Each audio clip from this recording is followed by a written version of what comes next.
friends and colleagues. Welcome to the 74th webinar in the series being run for the last 2 years by INHAF and many friends who are working together on this. And this series is on rethinking city, especially rethinking the Indian city. As some of you may know, this series started sometime in June 2020. I also must tell you that we hope to continue for 3 more years and committed ourselves to doing minimum 2 webinars a month on the same subject, which really means that we hope to conduct 75 more webinars. And this is not to kind of scare anyone. This is just to say that we are working on this and working on this very seriously. Today's webinar is in collaboration with Environment Support Group of Bangalore. And it is one of the 4 webinars that we intend running this month. And this is not the first time that we're running 4 webinars on a subject. We had earlier done this for water, and we had earlier done this for urban transport, and we did 3 for urban heritage and India's urban challenge. So, but this is something very special. This series that we are running this month is called ESG Environmental Support Group Imaginaries to Make Cities Work. And I really like this, to make cities work. And today is the first episode, and we are concentrating on waste and governance. We are, I must say, this is very grateful to Leo and Bhargavi for making time for this particular series. I don't want to kind of share secret, but it's very, very difficult to get these 2 people. They're extremely busy, but they know what this is for, and I'm very grateful to both of them, and of course the whole panel for making it possible to have this particular series and the first one today. I'm going to take another 3 or 4 minutes to tell you a little more about this series that we are running, and if it's 75th or 74th, and if you're going to do 75 more, there obviously is a purpose and an idea behind this. So let me tell you why we are doing this, what is the purpose, and what are we seeking to achieve. The context is this, that this is in response to recognition that our cities are not in good health and India's urban systems are faltering in many respects, with that environment or governance or finance or planning or equitable growth or sustainable development. The cities, as they are, as they grow and develop, seem to convey that things are not what they should be and need an urgent re-see, rethink, and react in policy, programs, institutions, and investment. There is an unspoken, unseen, and unarticulated silent emergency, and the missing urgency and creativity in response is causing harm in economic, environmental, and human terms. with the COVID pandemic opening many fault lines in our economy, society, and ways of living, and the climate change knocking at the door, both the short-term problem solving and long-term planning must reckon with the need for a major change in how we see, plan, and develop our cities. With the cities contributing nearly 65% to the national GDP already, and the urban population growth estimates suggesting 870 million people in the cities by 2050. Just in 30 more years, India could ill afford underperformance in addressing the complex urban challenge. The stakes are high, be that quality of living of millions of people or the national dream of $5 trillion economy. With all this, cities need to be rethought and reorganized. This is not to say that PMAY, Smart Cities Program, Amrit, and the toilet mission do not matter or have not helped. They obviously have. The point is that the response to the challenge needs much more than what is in offer. A paradigm shift in mindset and thinking out of box in search for solutions. These webinars are meant to open the much needed societal dialogue on how we handle urbanization process and develop cities so that they remain engines of economic growth minus the negative parts and damaging traits such as natural resource depletion, carbon footprint, and all that. The goal is to aim for and work towards economically productive, socially just, politically participatory, environmentally sustainable, culturally vibrant, technologically adaptive, and people-centric cities. This is an effort, in fact, just one step towards building a societal partnership for better cities, livable cities, inclusive cities, and people-caring cities. So this is the kind of context within which we have been working, trying to kind of build a societal partnership. We believe very strongly it's not the government alone which can do this. I'm sorry I introduced this because another colleague was supposed to introduce is not available today. But I'll just take one more minute to introduce both Leo and Bhargavi, because then probably will not introduce themselves when the webinar begins. Leo Saldanha is a full-time coordinator and also trustees of Environmental Support Group.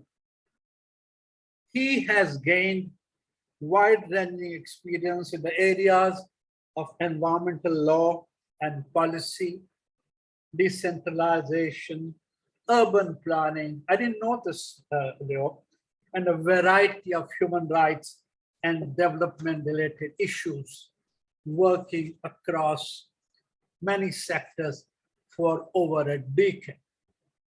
He's keen campaigner on critical environmental and social justice issues and has guided several campaigns demanding evolution of progressive laws and effective action.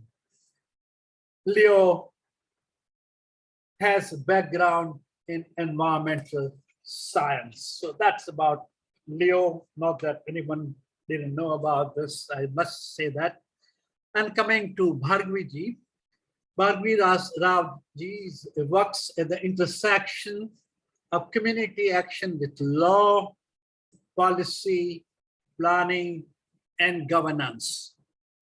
She has about 30 years of experience across research, advocacy, campaign, and teaching in a variety of human rights, governance, and people-centered initiatives.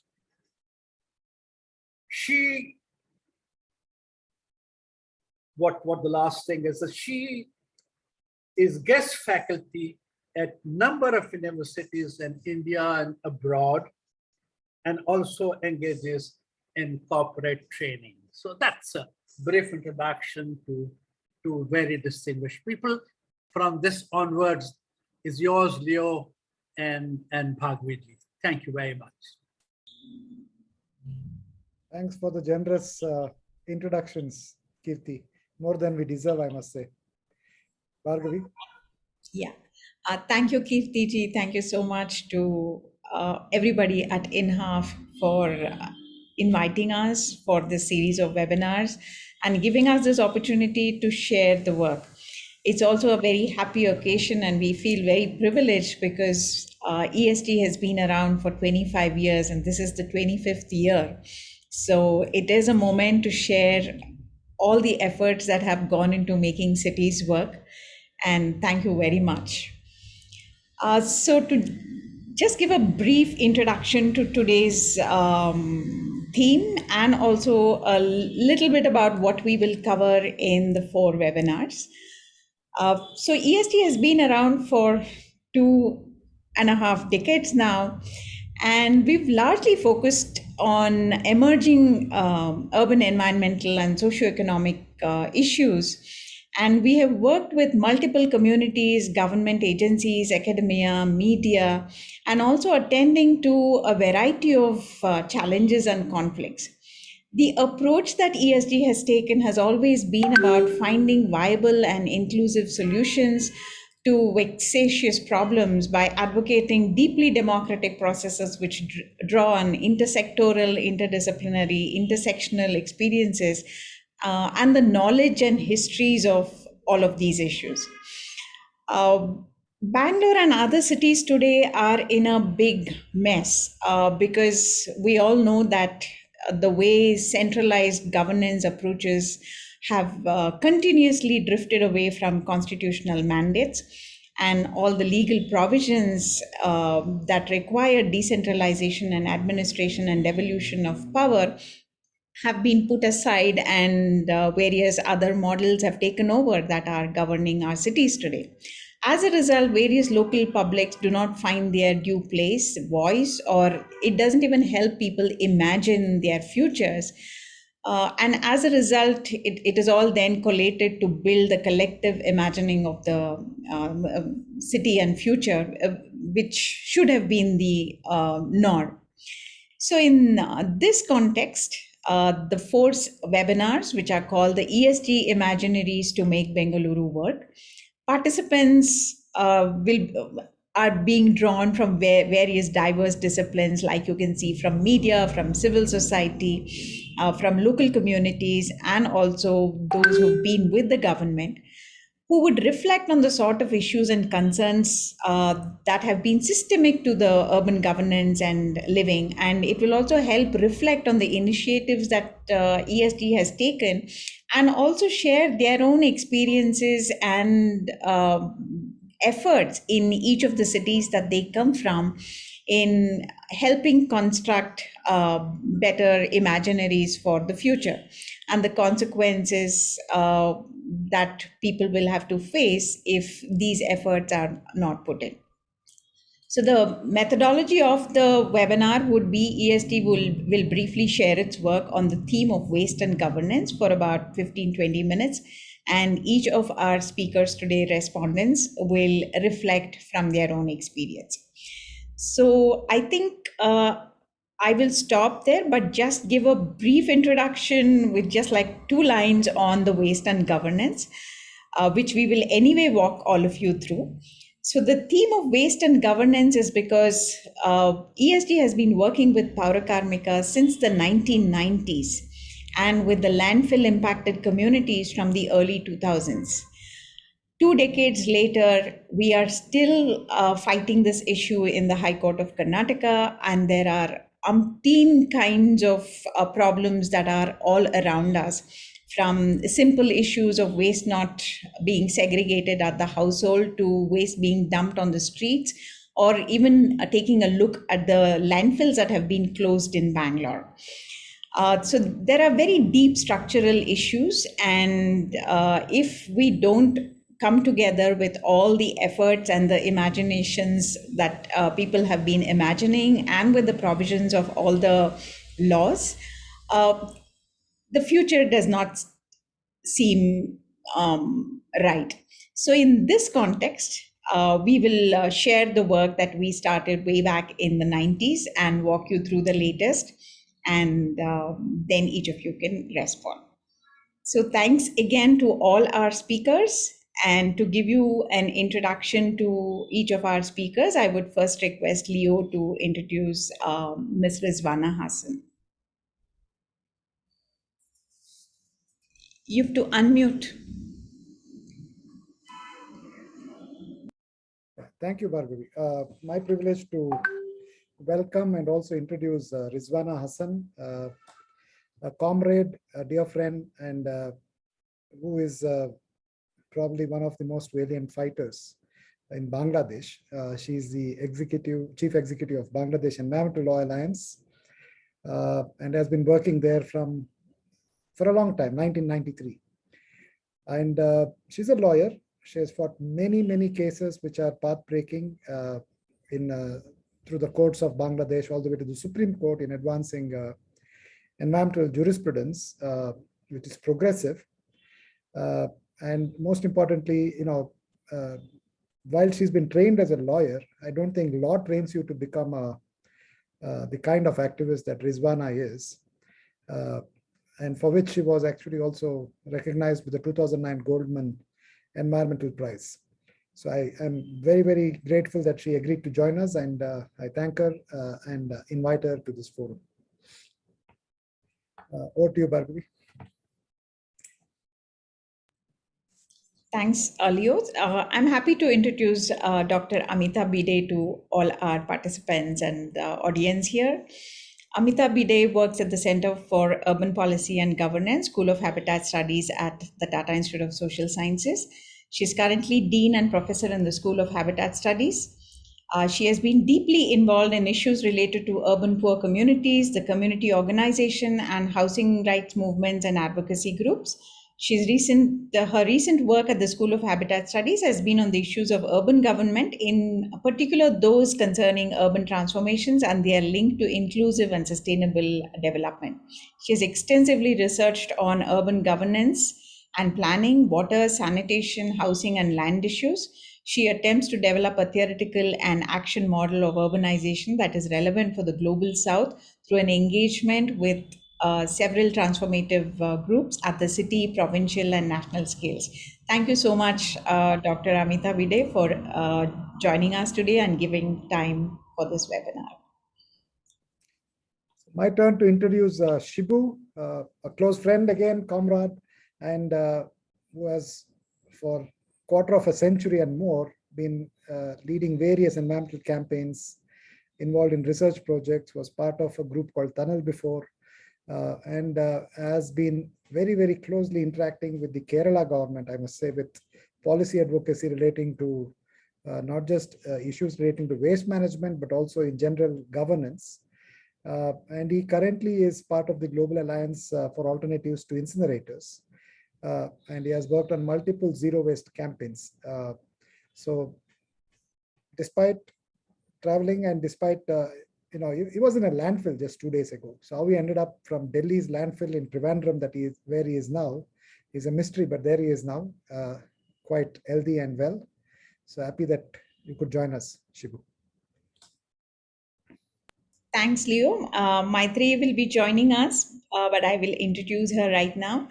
Maitreyi Krishnan, she graduated from the ILS Law College in Pune, and is the Karnataka State Committee member for the All India Central Council of Trade Unions. She's actively involved in addressing various challenges faced by organized and unorganized labor, and particularly involved with Domestic Workers Union and the Power Karmikas Union.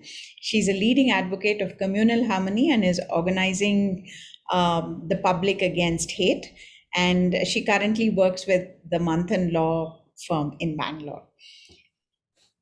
Thanks to all our speakers, and we will now start with the little presentation that we have.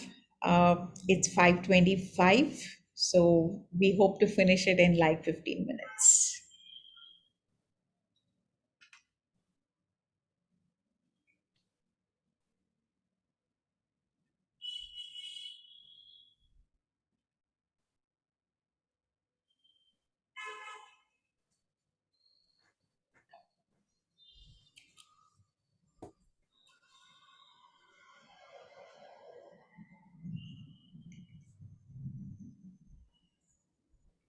Thank you. So should we go to the next slides? So with waste and governance, ESG has been working since the 1990s. ESG registered as a trust in 1998, but much of the work had started even prior to that. And ESG's focus particularly in the solid waste area, has largely been to ensure the effectiveness and humaneness of the municipal governance. And we worked with the solid waste workers of Bangalore, particularly in two particular wards, where we did a variety of capacity building programs for them. And we also conducted health camps, provided a health card. We did a documentation of their own living conditions and produced a report. And all of this helped build a lot of confidence in the Paurakarmikas. And it is they who went house to house, teaching the residents on how to segregate waste. And this also came from, keeping in mind some of the major principles of environmental jurisprudence, like precautionary principle, the polluter pays principle, and the principle of intergenerational equity. And with that, the how waste is managed and the importance of giving dignity to the Paurakarmikas was at the core of this piece of work that we did many, many years ago. And it kind of was very well received in both the wards. And people did start segregating the waste at that point of time. And it was this piece of work that helped us make a short film, which we will show you at the end of this presentation. And that film also was extremely well received. Since 2002 to 2022, it is the only film that kind of conveys the message in a very beautiful way of not just segregation, but also about how we need to build dignity in those who clean the streets, those who keep the city clean today. And this effort was possible with the small support that at that point of time came from the United Nations Environment Program. Yeah, over to you, Leo. Next slide, please. Next slide. Thank you. So this kind of caught the attention because what we are really doing was there was a lot of work that had actually begun at least 2 decades before, because I can recall, for instance, work of Shyamala is there in the room. She had worked with Center for Environmental Education in some neighborhoods. We had Anselm Rosario who had started Wastewise. So there were a lot of parallel and I would say collaborative projects that were starting off across Bangalore and elsewhere. I remember the University of Agricultural Sciences promoted vermicomposting as a method to incentivize composting at home so people didn't have to go out. The point really is that Bangalore and other cities were all struggling to deal with the mounting challenges of waste production, and consumerism was really a serious problem that, and it was nowhere near what we now experience, but still it was already alarming. And it was a massive public health challenge. So at this time, the Indo-Norwegian Environment Program, which had already supported our work in Bangalore, invited us and said, metropolitan cities get all the attention. What about smaller towns? What about the towns which are totally out of sight? So we picked Raichur, which is a very, very distant place from Bangalore. At that time, the population was about 2.5 to 3 lakhs. It was not yet a municipal council. So there are a lot of challenges with the way in which the city was structured. It had an history of being one of the best cities during, in the past, because it's also in a doab. The Krishna flows in the north and Tungabhadra in the south. And yet when we went to Raichur, what we saw was a city in a mess. Over 60% of the population lived in pathetic conditions. And so we dealt with it in a way that we said, look, here's an opportunity. You can get overwhelmed, but we saw an opportunity here. And we told the city municipal council and the district administration that give us room, give us the space to work directly with the Paurakarmikas, as you call them in the north. It is Safai Karmacharis. I wouldn't want to call them waste workers. The term Paurakarmika is very interesting because in the mid-70s, the then Chief Minister Devarajars of Karnataka appointed a committee under one IPD Salappa to go and find out what is the condition of these workers. And Mr. Salappa and his committee, after touring for 4 years, came back with the report. And if you read the report today, you will feel that he had been writing the report for us, because their conditions have simply not changed. In fact, it is far worse now, because at least then they were dealing with human excreta and organic waste, but they now deal with toxic and biomedical waste, and with the pandemic, they're all exposed. So when we went to Raichur, we were shocked to see the horrendous state in which they worked. There are some slides later on also we can show with the crisis that was there. So we said, look, we need to have a coordinated plan involving everyone, and we built the Raichur Management Action Plan. We didn't know at that time, but later on we came to know it was the first ever solid waste management plan built for a city. And we chose to do it for a small town. Multiple approaches were adopted, and the idea really was, if you don't solve the problem ground up, you cannot solve it at all. And so what we did was we measured the streets, we worked with each and every community locally. There are some 30 wards. In each ward, we had town hall type of meetings. It was not a ritual. There was quite a lot of meaningful participation, and this plan unfortunately did not become as governance goes in our country. And this remains one of the challenges, because the struggle between decentralization and the impetus for centralized intervention is such that centralized interventions win, because there is political and bureaucratic power which is leaning on them in their support, and also capital. So just last month, the Chief Minister had to personally intervene in Raichur, because 3 people died due to just by drinking water, and the water had been contaminated by waste. So this is one of the challenges of waste management across India. So we have worked in Bangalore, but we also worked in places like Raichur. Bhargavi. Yeah, can we have the next slide? So our work was not just restricted to the municipal solid waste management. We also worked in the area of hazardous waste. So across Bangalore and in fact much of Karnataka, we had seen a lot of a variety of industries that had come up, and these included paper pulp industries, caustic soda industries, dye manufacturing industries, and much of all that effluent, which was untreated mostly at that time, was released into all the streams and rivers everywhere around that.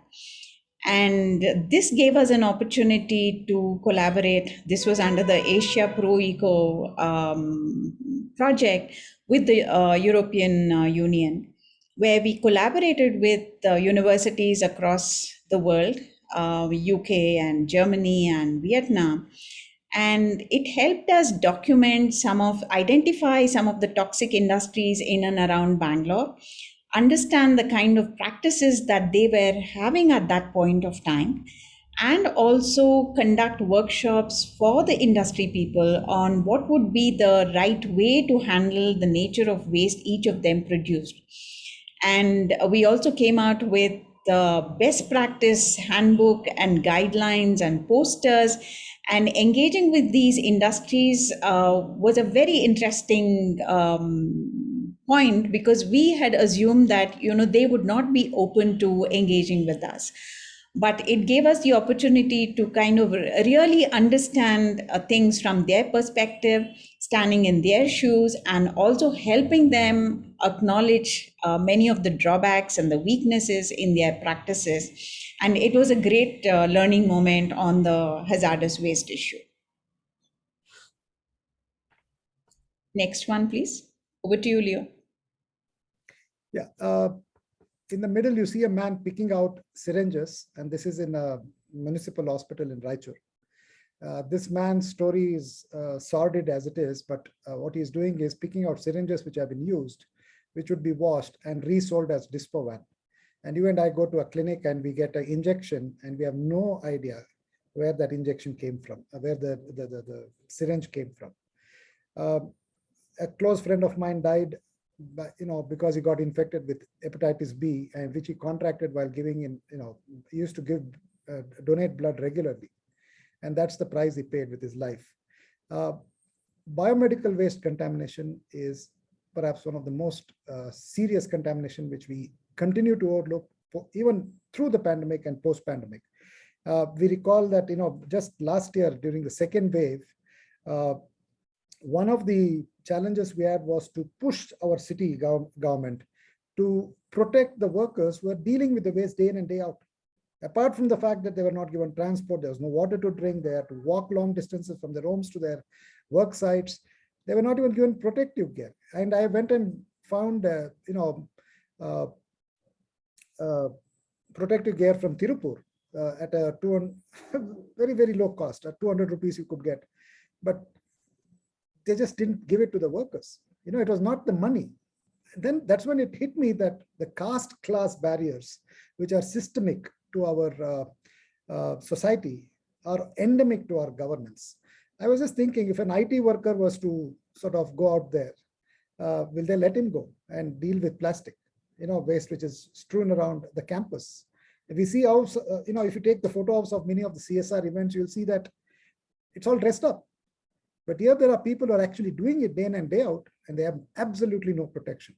And on the right, what you see is actually a dump, actually literally a dump, where I was returning from somewhere.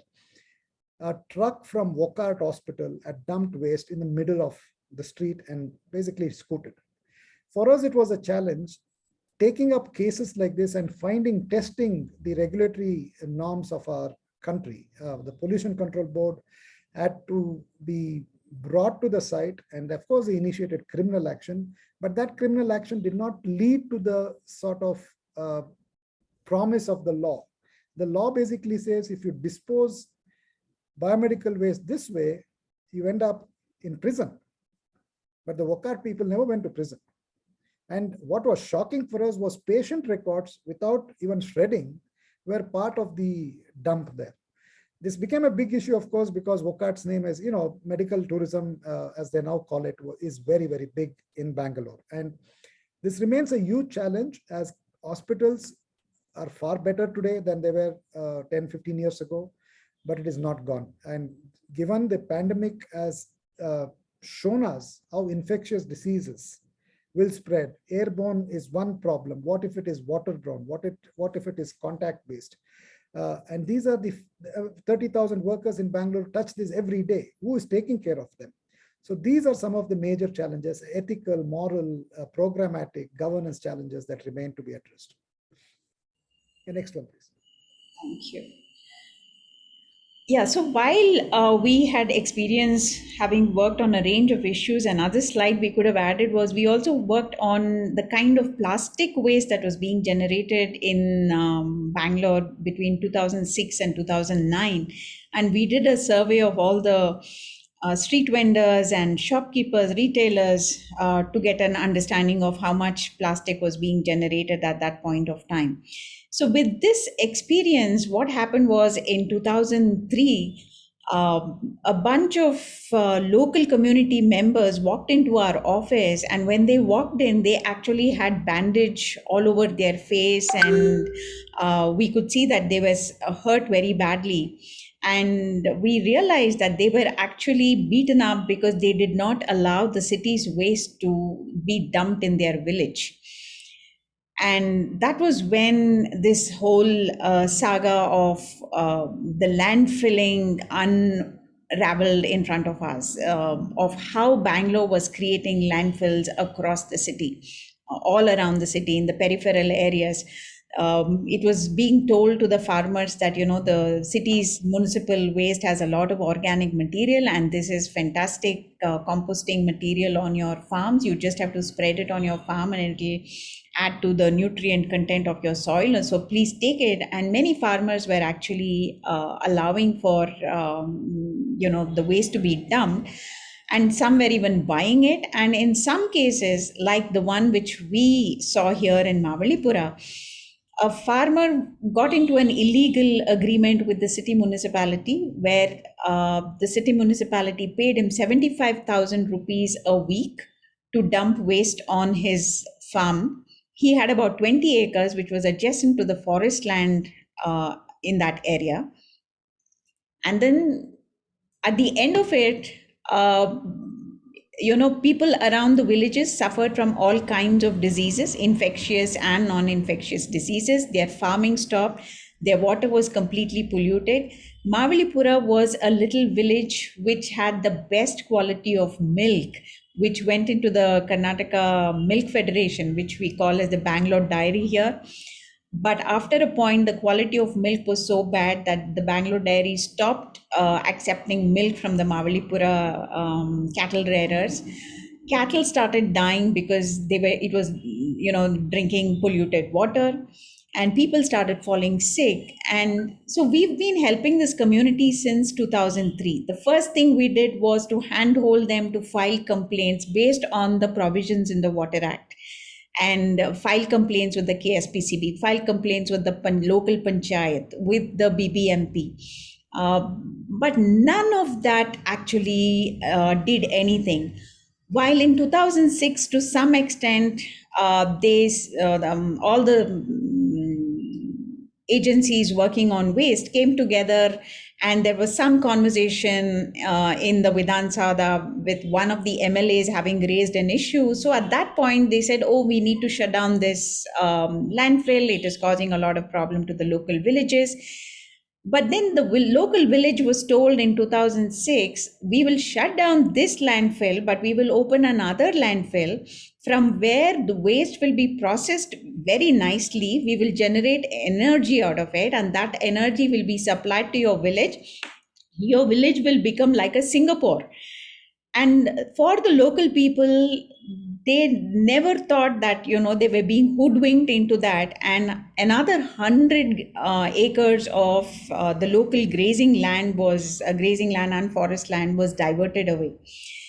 And at one point, when this investigation and this transition was happening, the forest department realized that all the waste that was dumped for the first 10 years or so was actually not on the farmer's land. It was dumped on the forest land.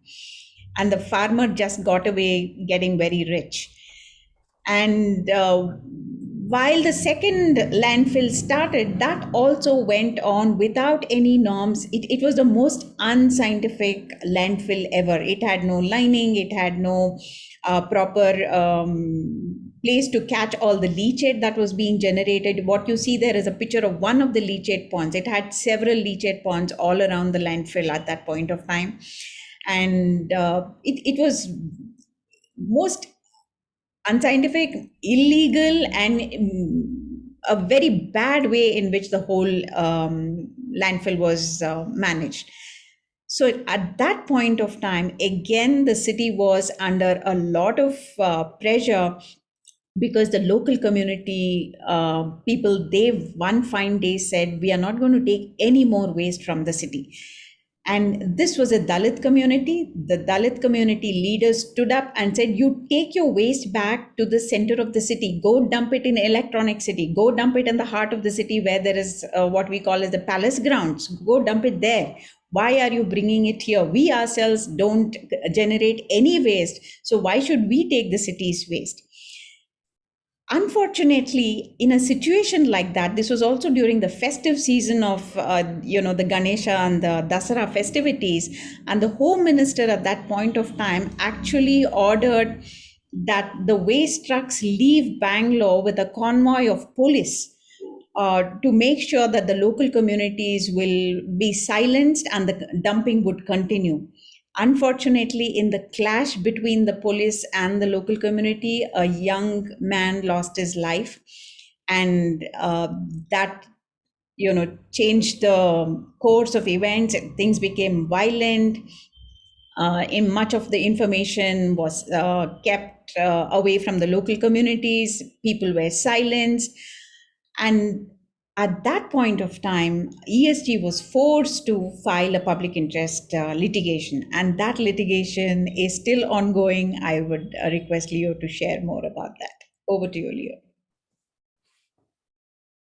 Yeah, so people, the local communities, as Bhargavi said, that issued a criminal notice to the pollution control, a citizen suit notice as it is called, where people are impacted by pollution, take the Water Act, take a provision from the Water Act and give a 60-day notice to the regulator to say, you have to stop the contamination which is hurting us, failing which we will file a criminal suit on the 61st day, in which we will make the Pollution Control Board an accused along with the polluter. Pollution Control Board for not regulating against pollution and the polluter for contaminating our air, water, soil, and our lives. We have seen people die there. We have seen shepherds who had a huge herd of sheep, get affected by kidney failure and end up having to sell their sheep for dialysis. In the last study that we did 2 years ago, we found that at least 50 people have died as a direct cause of the landfill. It is one of the few documented studies in India where we have evidence pointing to the long-term implications on health from waste dumping. All this was brought to the attention of the High Court of Karnataka, and an incredible thing happened right from the time when the case was admitted. There were 4 or 5 PILs filed at the same time, and they're all being heard together as batch petitions. ESGs is one, in which our plank was not only decontaminate the landfills, but compensate those people and target those who have violated. Secondly, we said, unless you actually build a jurisprudence and also a governance model where waste management is understood as possible only if it is ground up with due labor rights protected, labor being paid well, dignity being assured as a norm, not as an exception, you can't solve this problem. So the court heard us, and one of the first major things that the court did, and Kirti will remember this when he came to Bangalore in 1992, when I was part of Civic Bangalore and he used to be a very close friend of Civic then, is the 74th Constitutional Amendment promised decentralization, that is governance from the ground up. And the critical component of that was ward committees. And here we were in 2012, still struggling 20 years later to get the government a decade later, getting the government to appreciate the importance of setting up ward committees. So the courts saw wisdom in our argument, and an unprecedented decision took place, directing the state to establish ward committees in 2013. But believe it or not, to operationalize that, we actually had to threaten the state with contempt. And finally, the ward committees were only set up by a court order again in 2018. So that's how reticent and resistant governance systems are to share power with the people. And the fact that we, the people, created our country and gave the role of managing the country to our servants, the public servants, is actually very mythical when you look at what is in praxis. But here we have a movement that started, and today Karnataka, for instance, is really hundreds of groups across the state are working to build ground-up governance, because we know you cannot manage cities top-down. It is absolutely impossible. It is, ridiculous to even imagine that you can do it from Delhi, leave alone from state capitals. But yet, if you look at the resources which are poured into urban governance, almost everything has to come from the Prime Minister's office, which, I don't know if any other country does it, except in totalitarian regimes, it doesn't happen. In deeply democratic systems, it would be anathema to have a top-down model for toilets or for sanitation or drinking water and so on. I mean, these are clearly municipal functions as according to the 12th schedule of the Constitution. And no one, even the state government or the center as union government, has any power over it. Yet here we are struggling to claim power which is legitimate to the local governments. And thankfully for us, the courts have been backing us consistently over the last 10 years. This case is ongoing.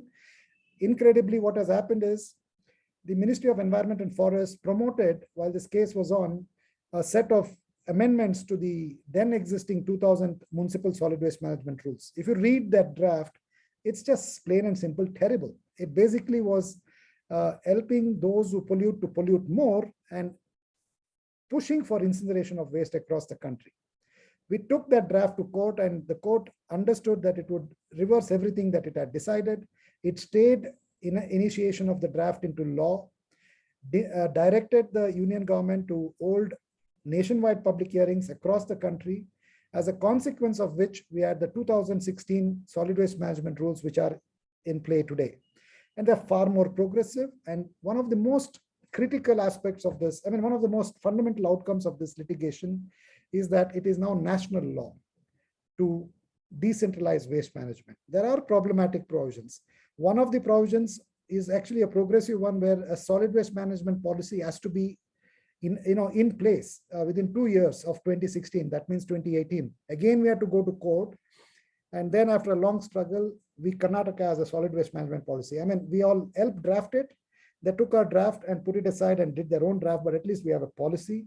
We may quibble over the nature of the problem, but the new challenge that Karnataka has is the move towards privatization of waste management, corporatization of waste management. I think basically the senior bureaucracy is settled with the view, which I call the Mayo Doctrine, in which it believes that it is much more capable of managing cities, despite the long histories of how disastrous their top-down planning has been and how incapable they are to administer cities.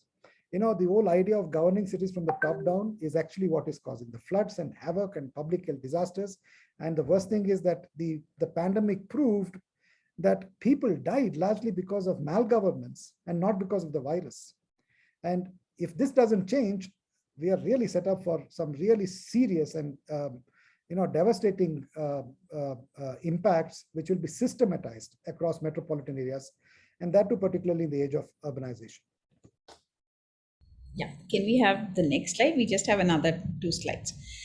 Yeah, so along with the work that ESG has been doing in the court, we've continuously engaged with city municipalities, with universities, with the colleges and local communities to help conduct awareness workshops, to help them understand what it is to make the city environmentally just.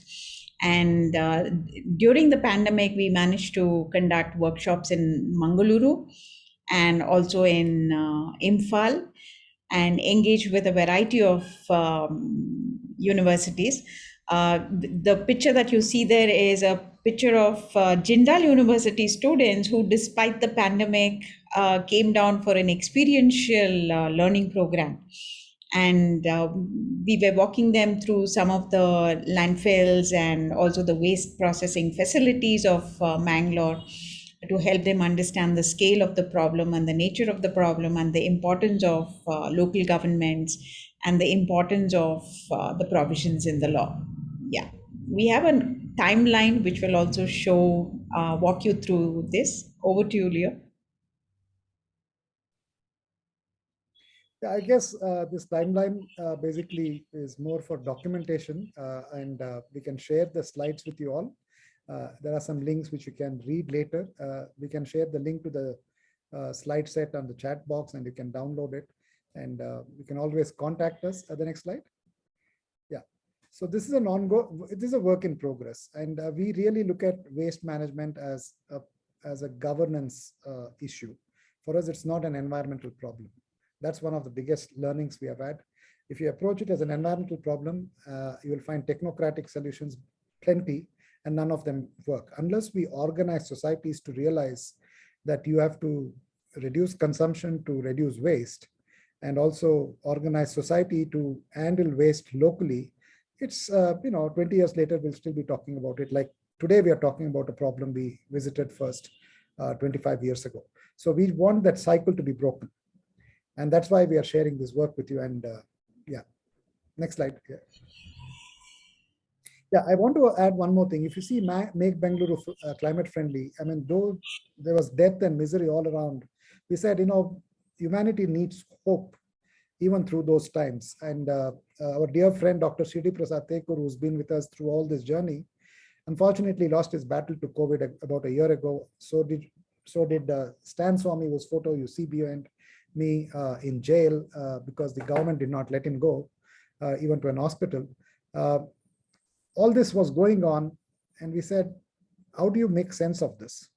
So our colleagues, our excellent team at ESG sat down together, very, very young people. They said, no, this is our future, right? So let's construct a plan of making Bengaluru climate friendly. And across India, this is the first ever plan which has been built with direct participation of communities. We did it by contacting people we knew across the city through lockdowns and also post-lockdown. And we also invited senior bureaucrats, police, politicians, senior administration, even the development commissioner was present, architect, and so on, to look at what that means. And we have constructed through a series of 9 webinars, which we held during that time, a report which has now become a sort of a useful tool for anyone, any decision maker to pick up and say, here's an idea we can do. And these are ideas which have flown out of those consultations. It is free for download on our website. You just have to search for it and you'll find it. I will also share that link in the chat box. Yeah, that's really completes our presentation. I would say that if you all are keen to watch our film, it's 10 minutes. I would say it's exciting because leading matinee idols of Karnataka gave their time free to participate in this filmmaking project. So it's 10 minutes. I know we have gone past a little, but it might help in addressing many dimensions of our work. Is that okay, Kirti? Sorry, you are on mute. Yeah.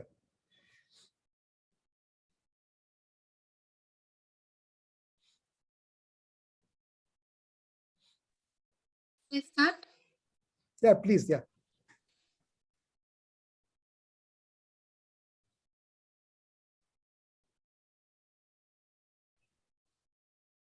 No, I was saying this. I was mute. Leo is absolute must with what you described. The film is a must. We must see that. Thank you. Yeah. Thank you. Ankisha, you may have to increase the volume. You will hear bird call.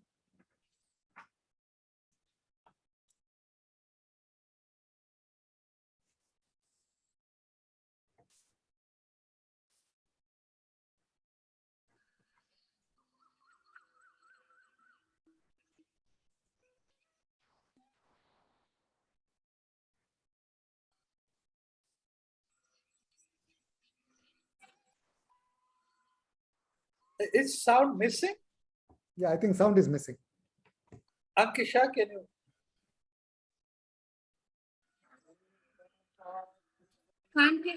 Is it not audible? No, it's not audible. No, not at all. I guess the Zoom doesn't support actually, but just a second, I'm just trying. So if it's not going to support, then I think we'll skip it. You can put it in the chat box and people can download it. Yeah, because On the YouTube. downloaded video we can do, but YouTube it doesn't support. Oh, is it? Okay, then it's we can't struggle with it now. So yeah. Yeah, we could probably. Well, we have a downloaded version. I'll share this. You want me to play the downloaded version? Let's see if you can, if it works.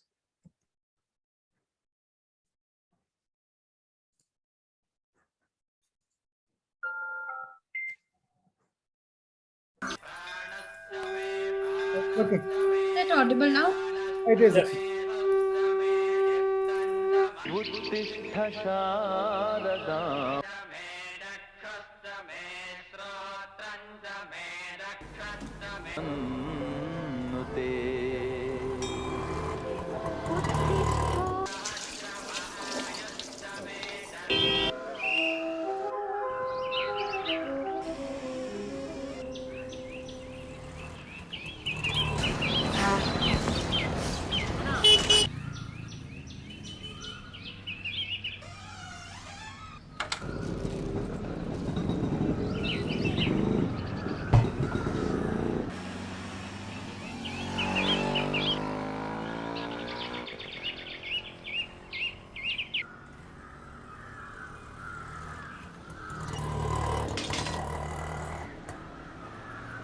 ಏನೇ ಸಂಟಿಮೆ 3 ದಿನ ಹಬ್ಬ ಅಂತ ಬರಲೇ ಇಲ್ಲ.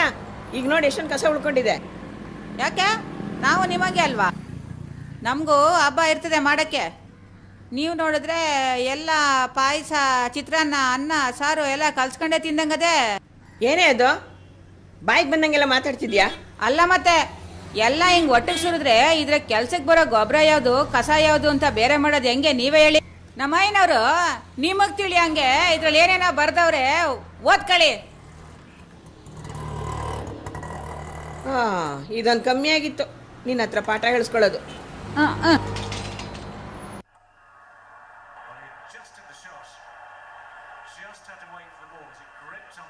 ನೋಡಿದ್ರೆ ಅವ್ರ ಸೊಕ್ನ, ಇವ್ರಿಗೊಂಚೂರು ಅಯ್ಯೋ ಪಾಪ ಅಂದರೆ ಸಾಕು, ನಮಗೆ ಪಾಠ ಹೇಳ್ಕೊಡೋ ಪುಸ್ತಕನೇ ತಂದುಬಿಡ್ತಾರೆ.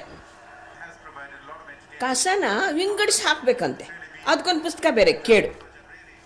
ಯಾಕೆ ಮೈ ಮುರಿದು ದುಡಿಯೋಕ್ಕಾಗಲ್ವಾ? ಇವ್ರನ್ನೆಲ್ಲ ತಲೆ ಮೇಲೆ ಕೂರಿಸ್ಕೊಂಡಿರೋದಕ್ಕೆ ಇವತ್ತು ದೇಶ ಹೀಗಾಗಿರೋದು.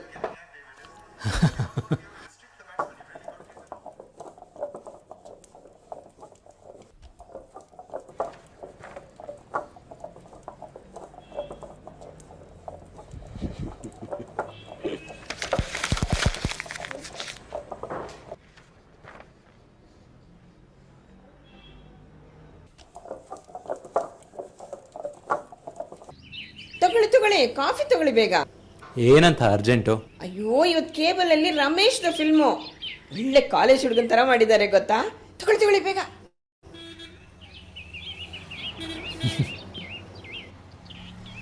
ಕಾರ್ಯವೈಖರಿ ವಿದ್ಯುತ್ ನಿಯಂತ್ರಣ ಆಯೋಗ ತೀವ್ರ ಆಕ್ರೋಶ.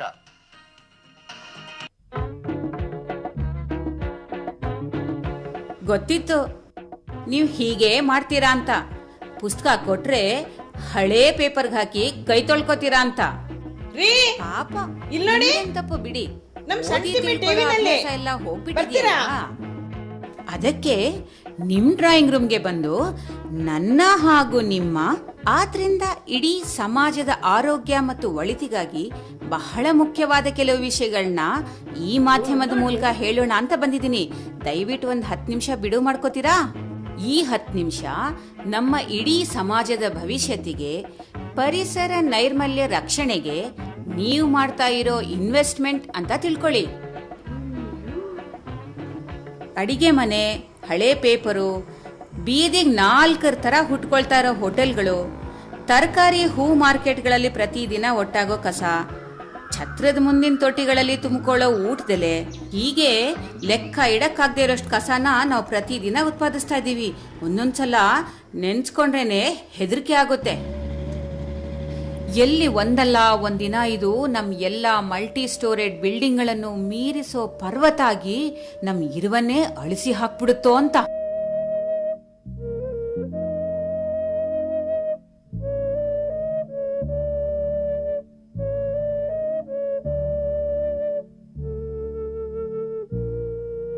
ಇಂಥ ಅನಾಹುತಗಳನ್ನ ತಡೆಯೋದಕ್ಕೆ ಇರೋ ಸರಳ ಉಪಾಯ ಅಂದರೆ ಸಾಧ್ಯವಾದಷ್ಟು ರೀಸೈಕಲ್ ಮಾಡಬಹುದಾದಂಥ ಪರಿಕರಗಳನ್ನ ಬಳಸಿ ಆದಷ್ಟು ಕಡಿಮೆ ಕಸ ಉತ್ಪತ್ತಿ ಆಗೋ ಹಾಗೆ ನೋಡ್ಕೊಳ್ಳೋದು. ಎರಡನೇದಾಗಿ, ವಿಲೇವಾರಿ ಮಾಡೋ ಕಸನ ನಿರುಪಯುಕ್ತ ಕಸ, ಮರುಬಳಕೆಗಾಗಿ ಬಳಸಬಹುದಾದಂತಹ ಕಸ ಮತ್ತು ಅಪಾಯಕಾರಿ ಮೆಡಿಕಲ್ ವೇಸ್ಟ್ ಅಂತ ವಿಂಗಡಣೆ ಮಾಡಿ ವಿಲೇವಾರಿ ಮಾಡೋದು. ಒಂದೊಂದು ಮನೆಯಲ್ಲೂ ಅರ್ಧ kg ಕಸ ಬಂದು ಬೀಳುತ್ತೆ ಅಂತ ಯೋಚನೆ ಮಾಡಿದ್ರೂ ಬೆಂಗಳೂರಲ್ಲಿ ಎಷ್ಟು ಮನೆಗಳಿದ್ದಾವೆ. ಎಷ್ಟು ಕಿಲೋ ಕಸ ಬಂದ್ಬೀಳುತ್ತೆ ಪ್ರತಿದಿನ ನೀವೇ ಲೆಕ್ಕ ಮಾಡಿ. ಮುನ್ವೆಂಕಟಪ್ಪ, ಸಾಕಮ್ಮ, ಜ್ಯೋತಿ. ಪೌರ ಕಾರ್ಮಿಕರು ಅಂತ ನಾವಿರೋದೇ 10-11 ಸಾವಿರ ಜನ. ಬೀದಿ ಕಸ ಗುಡಿಸೋದಷ್ಟೇ ಅಲ್ಲದೆ ಮನೆಗೆ ಬಂದು ಕಸ ತಗೊಂಡು ಹೋಗೋಕ್ಕೆ ಅಂತಲೇ ದಿನಕ್ಕೆ 4 ಗಂಟೆ ಕಳೆದು ಹೋಗುತ್ತೆ. ಇನ್ನು ಉಳಿದ 4 ಗಂಟೆನಲ್ಲಿ ಎಷ್ಟು ಕಿಲೋ ಕಸ ಅಂತ ನಾವು ಬೇರೆ ಬೇರೆ ಮಾಡೋಕ್ಕಾಗುತ್ತೆ ಹೇಳಿ?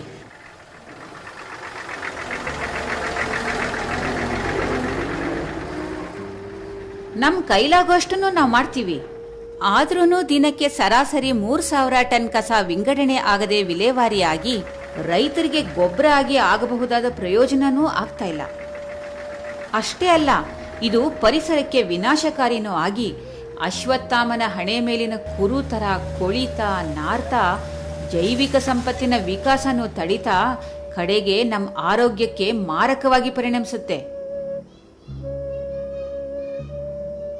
ಹಾ, ನೀವು ಹೇಳ್ಬೋದು, ಮ್ಯಾನ್ ಪವರ್ ಕಡಿಮೆ ಇದ್ರೆ ಕಾರ್ಪೊರೇಷನ್ ಅವರು ಮೆಷಿನ್ಗಳನ್ನ ಹಾಕಿ ಕಸ ವಿಂಗಡಿಸ್ಲಿಂತ. ಆದ್ರೆ ಕಸನ 3 ವಿಧವಾಗಿ ಗುರುತಿಸಿ ವಿಭಾಗಿಸೋದಕ್ಕೆ ಮನುಷ್ಯನ ಬುದ್ಧಿಶಕ್ತಿಗೆ ಮಾತ್ರ ಸಾಧ್ಯ.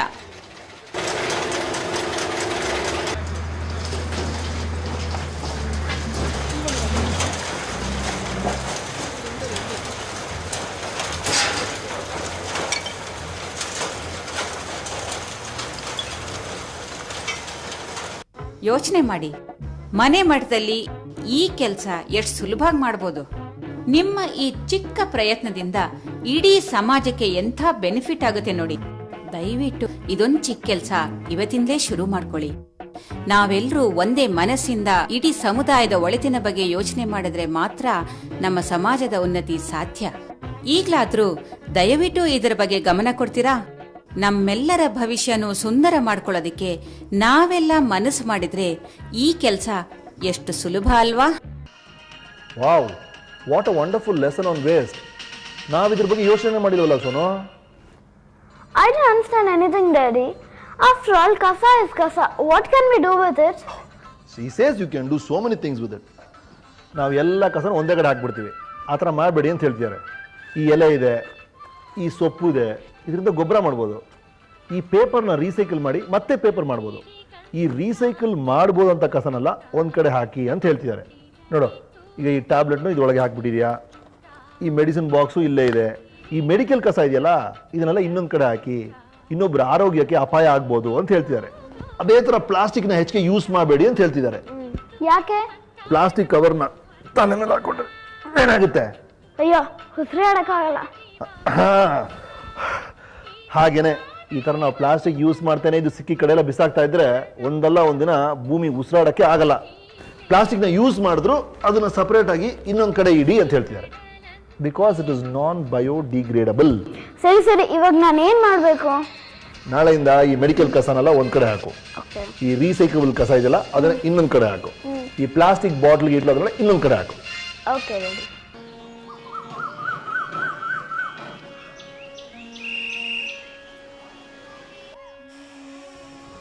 ಓಹೋ ಸಂತಿಮಿ, ಗುಡ್ ಮಾರ್ನಿಂಗ್. ಸುಮ್ಕಿರಿ ಸಮರ. ತಗೋ, ನೀನ್ ಹೇಳ್ದಾಗೆ ಎಲ್ಲ ಕಸ ಬೇರೆ ಬೇರೆ ಮಾಡಿ ಇಟ್ಟಿದ್ದೀನಿ. ಇಂಥ ಒಳ್ಳೆ ವಿಷಯ ಇಷ್ಟು ಚೆನ್ನಾಗಿ ಎಲ್ರೂ ಅರ್ಥ ಆಗೋ ಹೇಳ್ಕೊಟ್ಟಿಲ್ಲ. You are great. ಅಯ್ಯ ಬಿಡಿ ಸಮರ, ಏಟಿದ್ರು ನಾವು ಪೌರ ಕಾರ್ಮಿಕರೇ ಅಲ್ಲವ್ರ. ನೀವು ಬರೀ ಪೌರ ಕಾರ್ಮಿಕರಲ್ಲ, ನಮ್ಮೊಳಗಿರೋ ಪೌರ ಪ್ರಜ್ಞೆ. ಅಯ್ಯೋ ಜಾರೆ, ಸಂದಾಕಿರ್ ನಮ್ಮಪ್ಪ.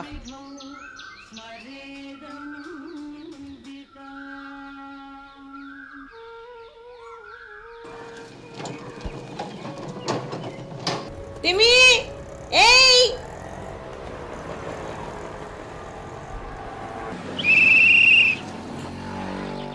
ಏನೇ ನಿನ್ನ ಟಿವಿನಲ್ಲಿ ಬಂದ್ಬಿಟ್ಟಿದ್ಯಾ? ಅದು ಅಲ್ಲದೆ ರಮೇಶ್ ಅಪ್ಪನವ್ರ ಕೈನಲ್ಲಿ ಶಬಾಷ್ಗಿರಿನೂ ತಗೊಂಡ್ಬಿಟ್ಟಿದ್ಯಾ? ತುಂಬಾ ಚೆನ್ನಾಗಿ ಮಾತಾಡ್ದೆ ಕಣೆ.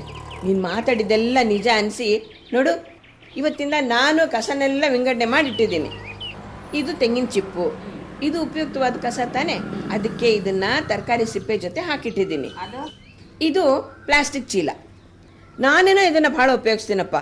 ಆದರೆ ನಿನ್ನೆ ನೀವು ಕೊಟ್ಟಿದ್ದೆಲ್ಲ ಆ ಪೇಪರು, ಅದರಲ್ಲಿ ಇದನ್ನು ಕಮ್ಮಿ ಉಪಯೋಗಿಸಿ ಇದರಿಂದ ಮುಂದೆ ಬಹಳ ಅಪಾಯ ಇದೆ ಅಂತ ಇತ್ತು, ಅದಕ್ಕೆ ಇದನ್ನು ಬೇರೆ ಇಟ್ಟಿದ್ದೀನಿ.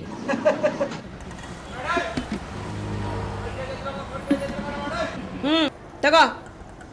ತುಂಬಾ ಥ್ಯಾಂಕ್ಸ್ ಕಣ್ರವ್ವ. ನೀವೇನಲ್ಲಿ ಮನೇಲಿ ನಿಂತ್ಕೊಂಡು ಹೆಂಗಸಿರ್ತಾರ? ಹೋಗಿ ಒಳಗೆ.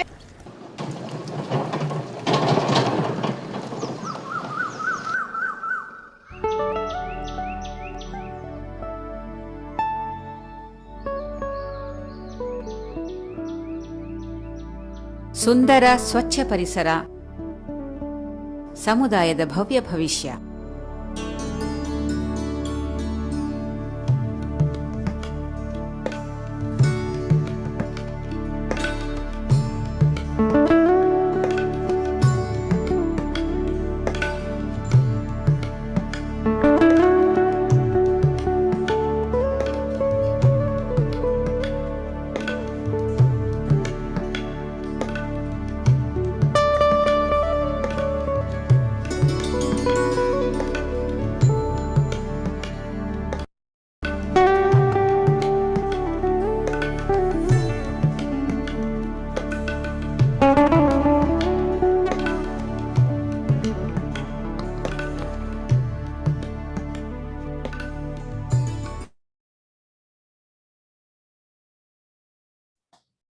Thank you, Ankisha. And I must say that,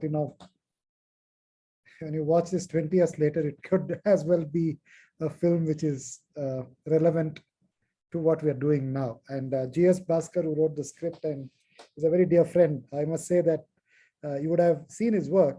One of his work is to be the cameraman for Richard Attenborough in Gandhi.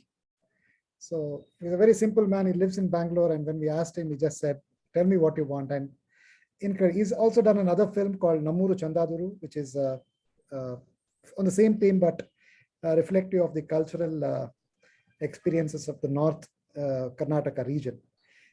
And we have felt that such ways of communicating with the audiences, which are, most of our environmental communications are in the ozone layer. It never residualizes at a level where people are. And we make an effort to work with people who actually matter. It's difficult. Those of you who have been doing it, you know what it is. And it is usually not funded. Even this was not funded, this film. And Bhaskar did it free for us. Girish Kasarvadi gave his house. The lady you see there in the house is Vaishali Kasarvadi. She's no more. She's a very leading actress. Pratibha Nandakumar, who is the worker, is a tremendously talented actress. And Ramesh Arvind is a matinee idol. If you look up Ramesh Arvind, he gets mobbed because he's so popular. But all of them gave their time free. That's why this film could be made. So we tried to bring in, and Bhaskar's idea was to bring in popular icons to communicate a message which is so seriously damaging public health. And what you see in 2000, this was made in 2000, and we are in 2022.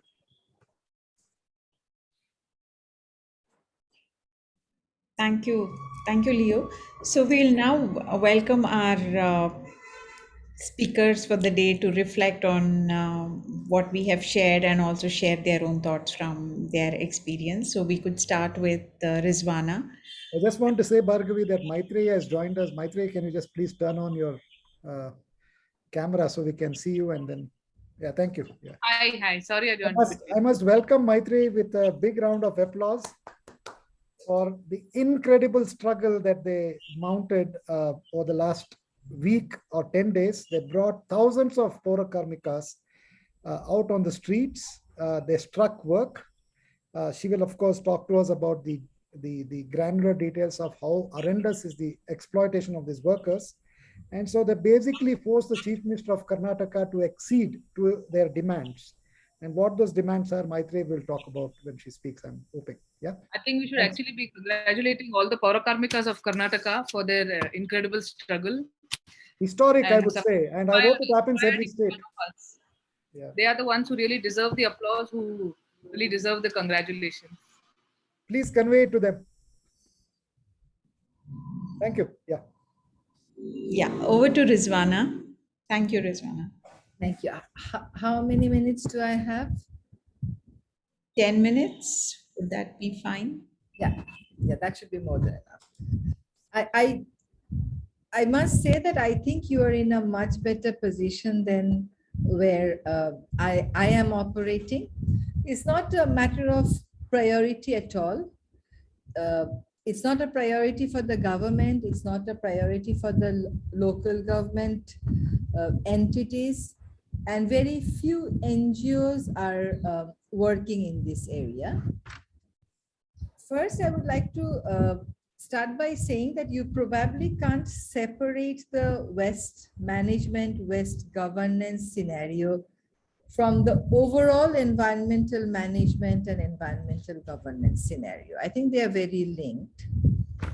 And it was probably a Yale assessment that showed that in terms of environmental performance, out of 180 countries, Bangladesh has ranked 179 and India has ranked 180, which means from the bottom of the list, both the countries have actually scored from the bottom of the list.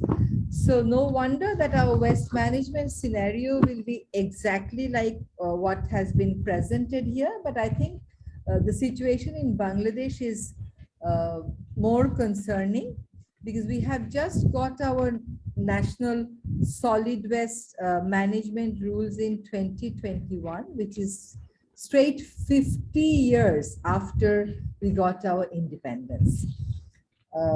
So I could, of course, connect myself instantly to what have thus far been presented. But at least you can point to actors who have failed. In my case, it's quite frustrating because it is in the responsibility of Ministry of Environment and Forest. It is also in the terms of reference of Department of Environment. It is also one of the major tasks of the different local government agencies. And if you see the total allocation of the national budget of Bangladesh, of that total allocation, only 0.22% is allocated for the Ministry of Environment, Forest and Climate Change. So with that 0.22%, it is very difficult for them to invest the resources and manpower and the technical know-how in almost all the sectors that demand the attention. In Bangladesh, 38% of our total population live in urban areas, and that is going to increase. It's going to increase due to climatic changes. Already the coast, there are, in-country migration, huge in-country migration taking place from the coastal areas to the major urban points.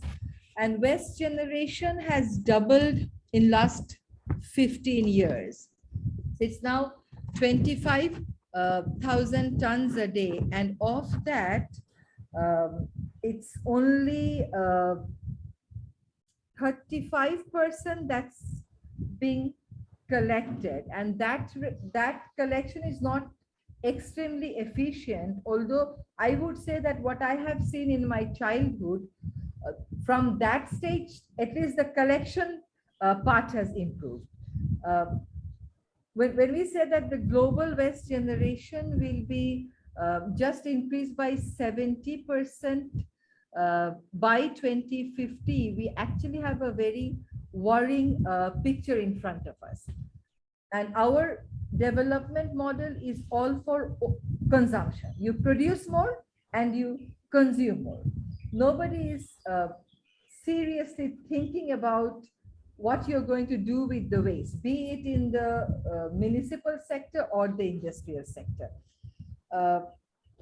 As said, I mean, I don't know about the situation there, but different studies suggest that 70% of the municipal waste and 90% of the municipal waste and 70% of the industrial waste are ending up in different water bodies in Bangladesh.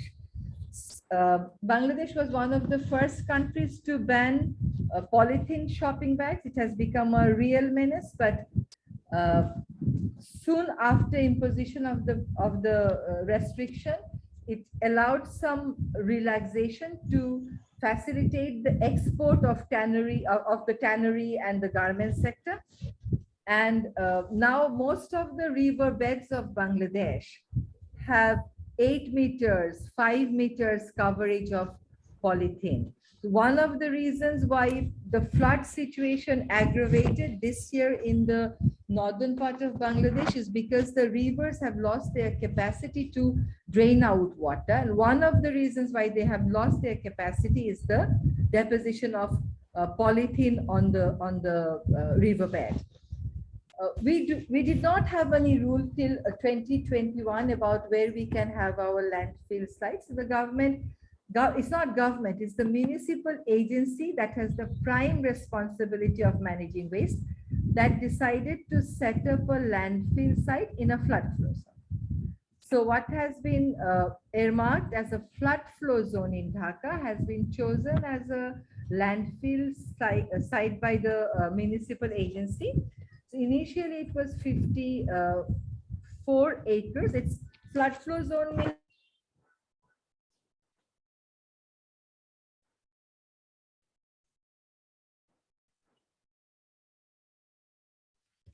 Your mic got muted. Yeah. When did I got muted? About a minute ago. Okay.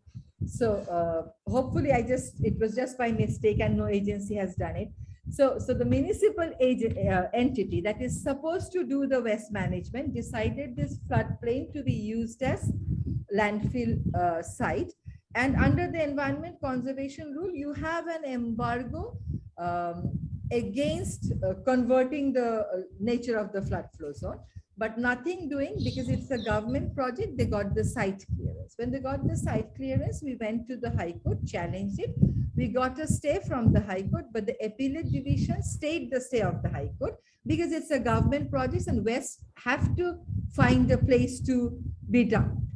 So on that consideration, the stay of the High Court was vacated, and the municipal agency in broad daylight is actually dumping all the municipal solid waste in the floodplain. You have water around and it's being dumped there. There are serious issues of leaching, and the government extended the area from 54 acres to 72 acres without acquiring the farmer's land because they could not deal with the volume of waste. And now they are proposing to extend it for another 84 acres.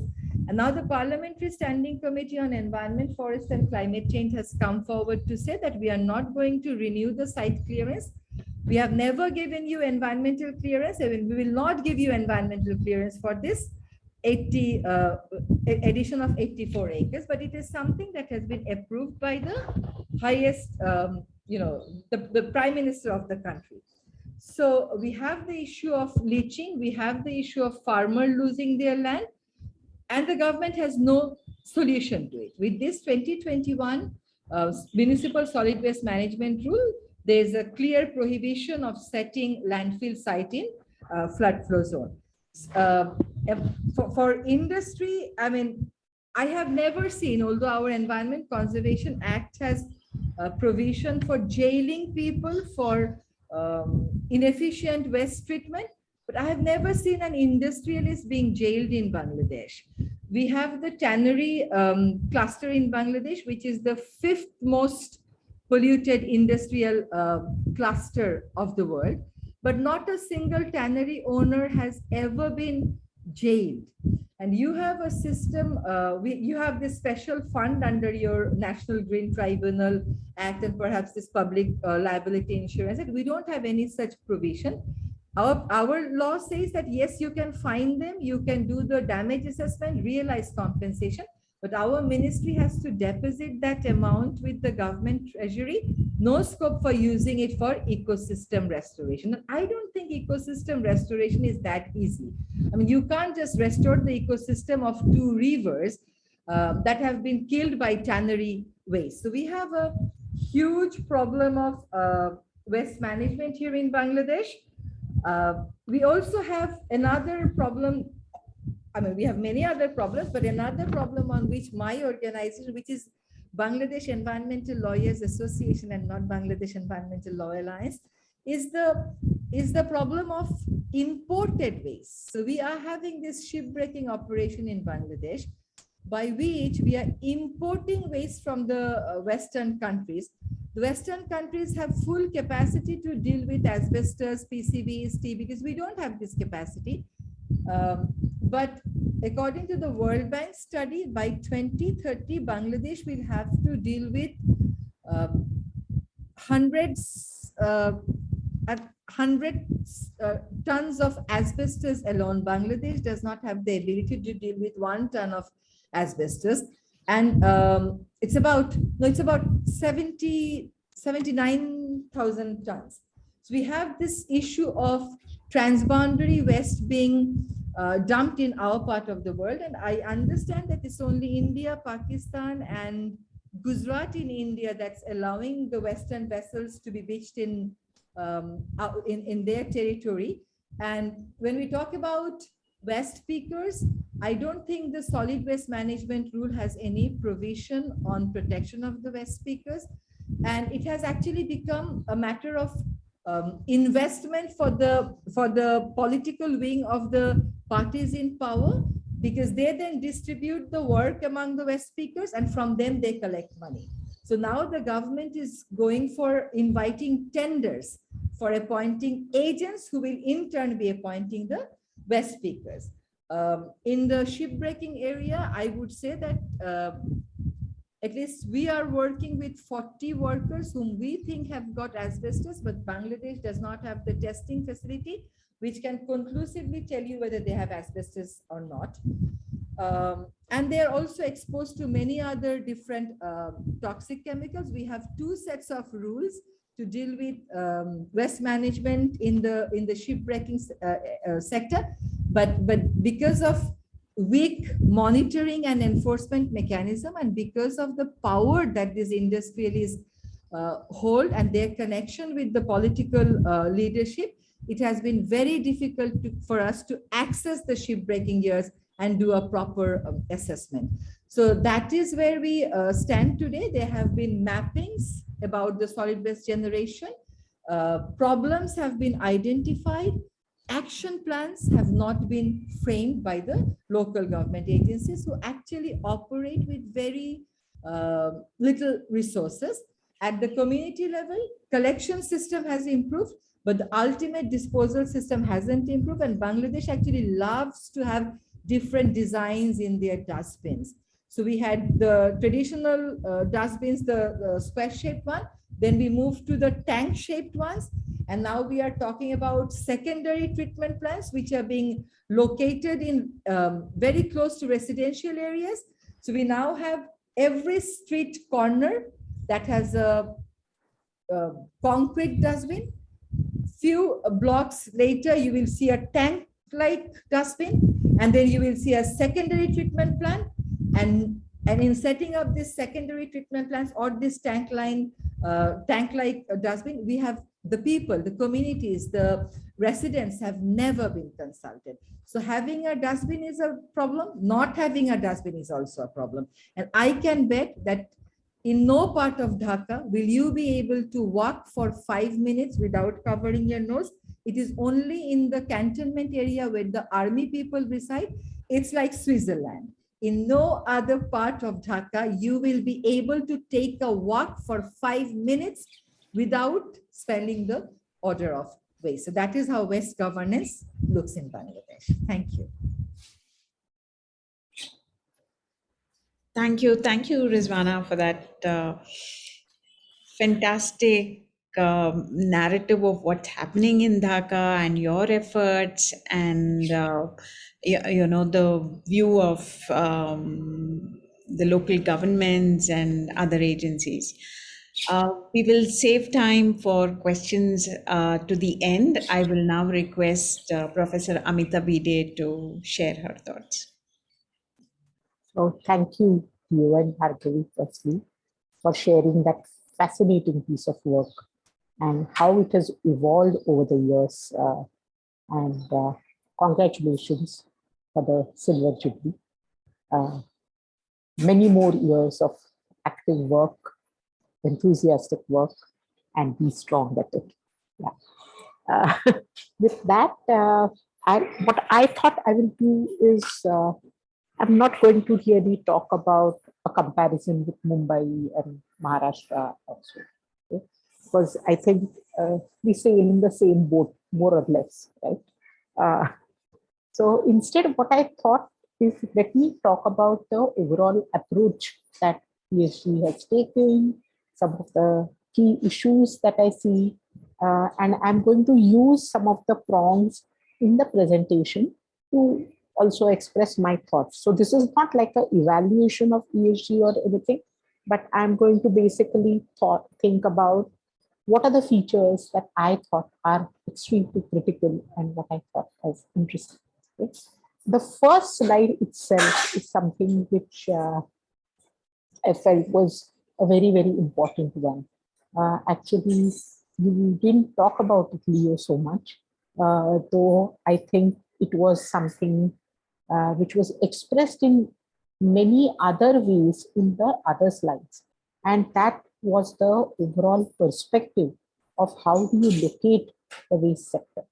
And I completely agree with you that even when we think about very pressing environmental issues of today, or whether we look at the future, I mean, today's climate change in some ways has become sexy, while environment has become problematic, right, in some ways.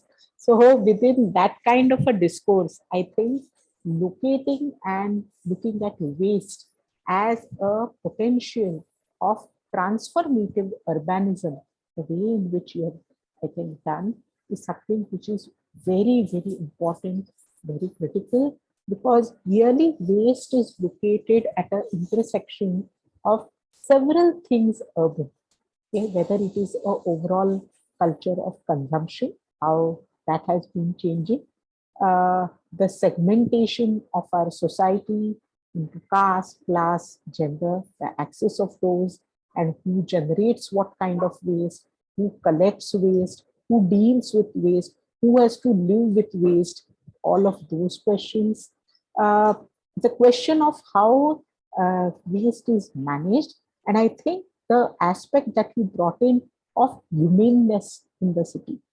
And humaneness to me extends beyond just talking about segmented communities and the issue of justice, because after all, a city is also an entity or a geography of intersecting people, right?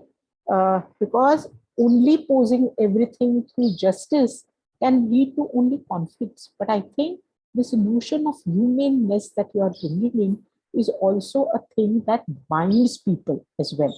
And this binding as well as conflict is what makes cities a very exciting kind of a journey for people like me. I think that humanness was also very evident in the film that you showed. So firstly, I really congratulate you on this kind of a perspective, firstly, that you are adopting towards waste. And it is certainly something which needs to be propagated, transmitted to multiple stakeholders, and perhaps even those who do not have a stake, both. Right? I want to look at also this transition and the context that we are talking about. When I read the municipal laws, and within municipal laws, even now, statements begin with waste as municipal property. Despite the institution of waste management rules, the revisions within them, the creation of the national law, as you talked about, I think that sentence which I see of waste as municipal property is something which has still not been deleted anywhere. Okay? And that becomes the basic, I would say, assumption at one level. So on one hand, one is asking, what is the participation of common people? How are citizens involved or not involved in management of waste? But on the other hand, the several of our municipal councils, corporations behave as if waste is their property. And therefore, dealing with waste, or the minute they see that there can be a profit which can be made out of certain kinds of waste, how the corporations and municipal agencies step in, how then the contracts are awarded to particular agencies. And on the other hand, what is happening to the Paurokarmikas, as you were talking about, in a different way. And I think these are the real complexities of the overall waste sector that one has to, in some ways, deal with. And that municipalization today becomes even more complex as with the national law, etc. There are new and new agencies which are coming in. So I would like to talk a little bit about this approach of capacity building and raise the question of whose capacity should be raised, how can they be enhanced here? Because previously, I think one is thinking about raising the capacities of citizens to have a different imaginary of waste, about thinking about waste as resource, the circularity of waste, etc. I'm seeing several comments here by someone who's talking about how it is important to focus not just on individual consumers, but perhaps retailers.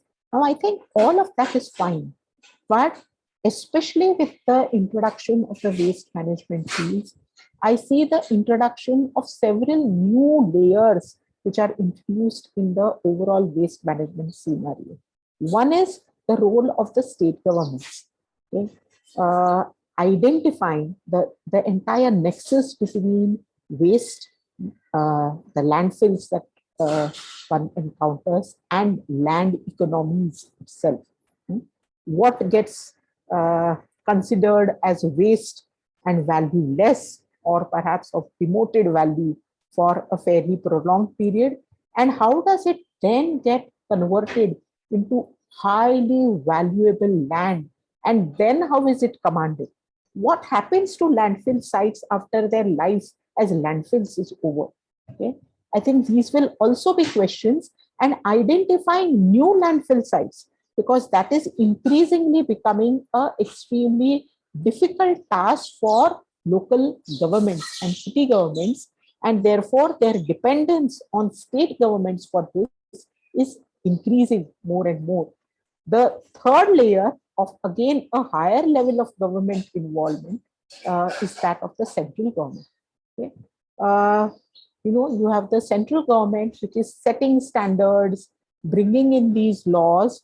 You had the Finance Commission, the 14th Finance Commission, which deliberately allocated certain kinds of finances for bringing in change.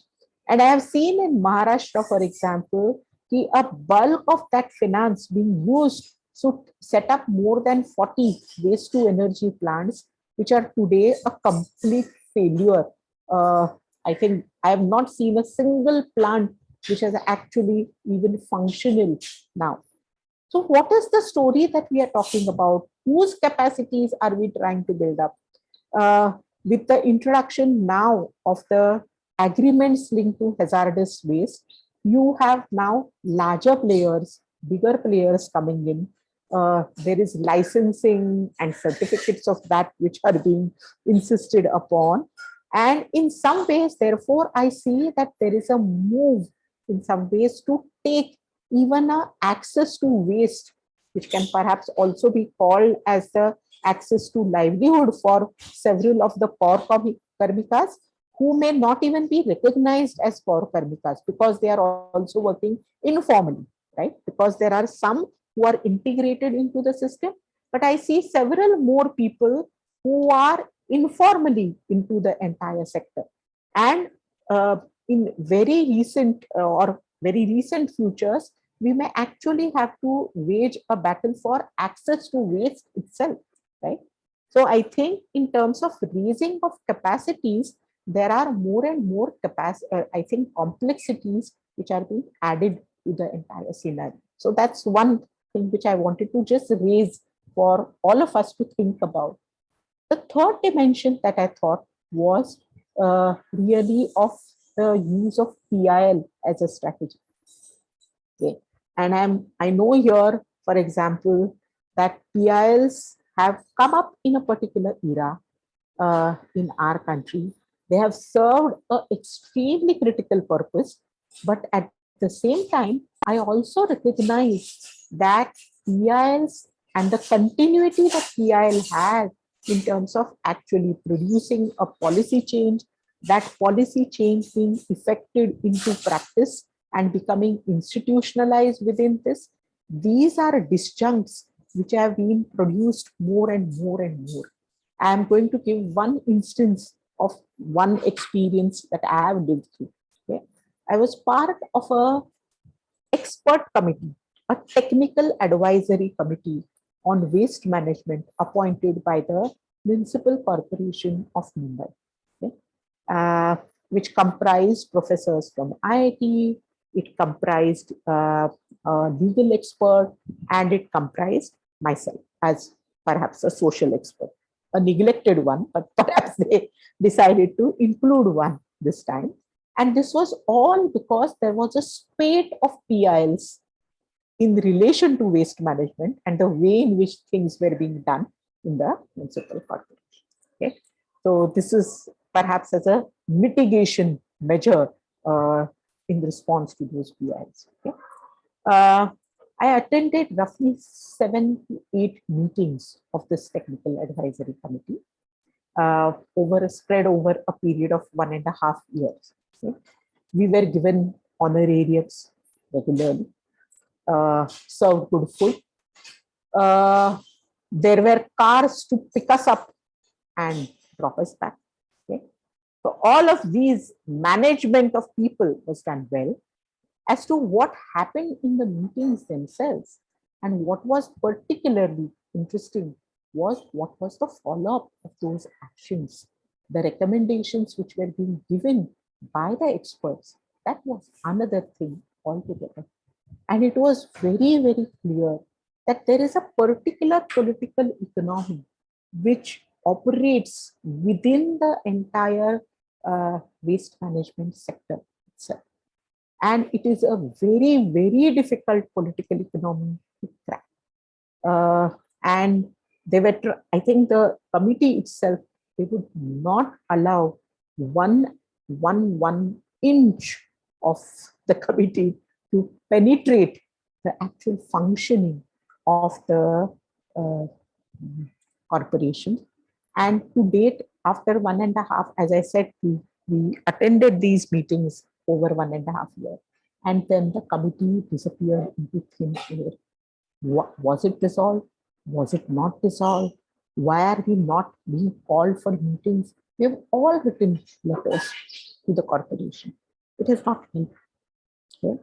And none of our recommendations, including firstly trying to build up segregation at the citizen level. How does one look at the bulk contractors and what is being done with the bulk waste generators?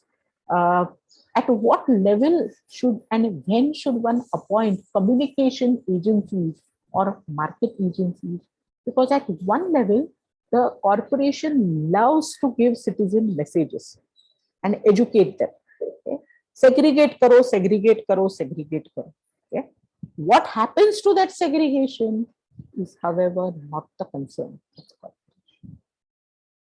Okay? Because there is still a very active interest in creating and collecting waste in a mixed manner, then sending it to landfills in large volumes.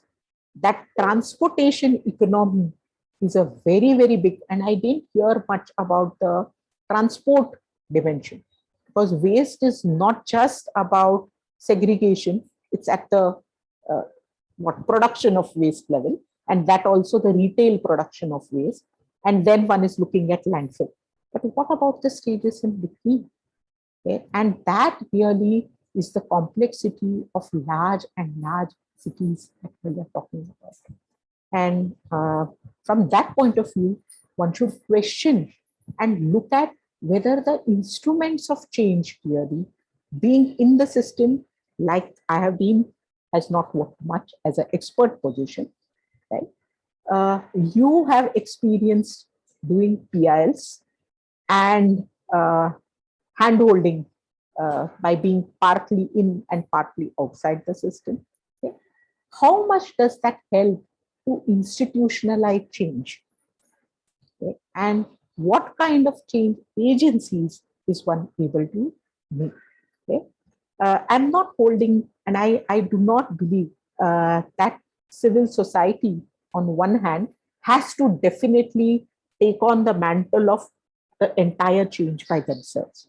Okay?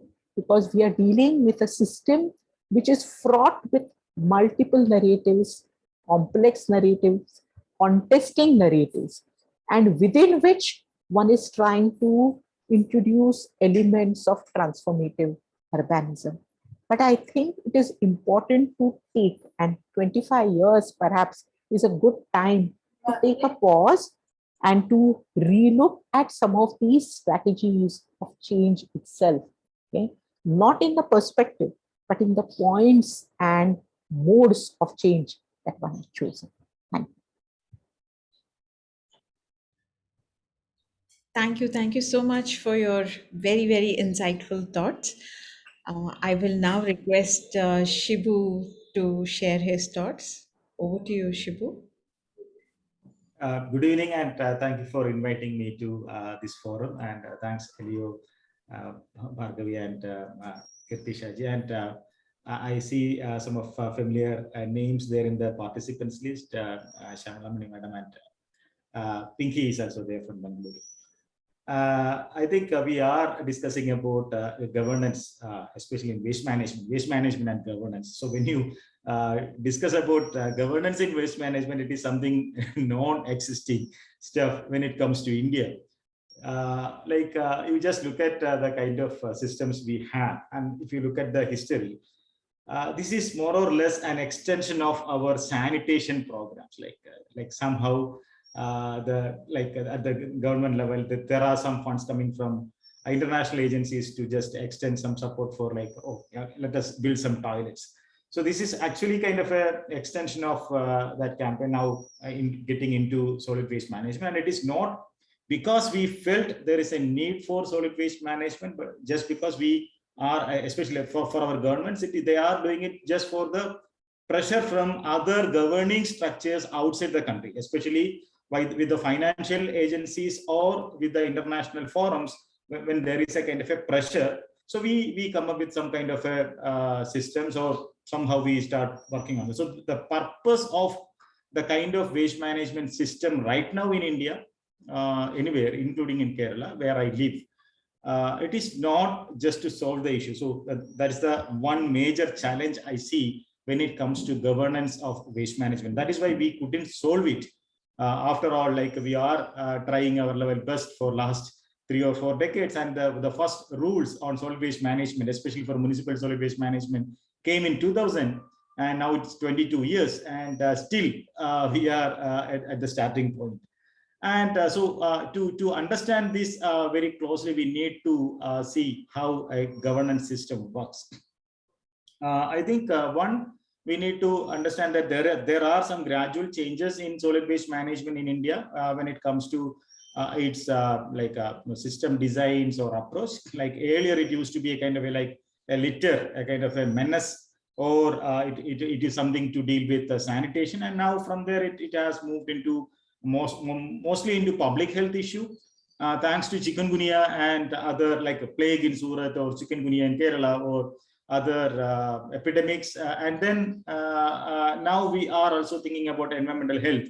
And in some places, it's a bit of climate concern is also coming up. And so far, we were trying to address this kind of a waste is considered as a kind of a technical issue, and we were looking for technical solutions.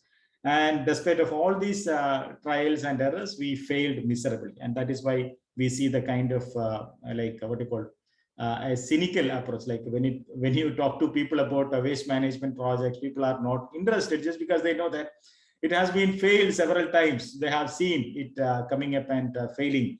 And this is something shows that there is a lack of a proper governance. So the governance is, and one more thing to prior to like just before getting into the details, I just want to tell the participants that please do not assume that we are very bad in terms of solid waste management. Other countries like Europe and US, that is what we always hear in the solid waste management centers. They are doing good, but they are doing good because that answer is already there.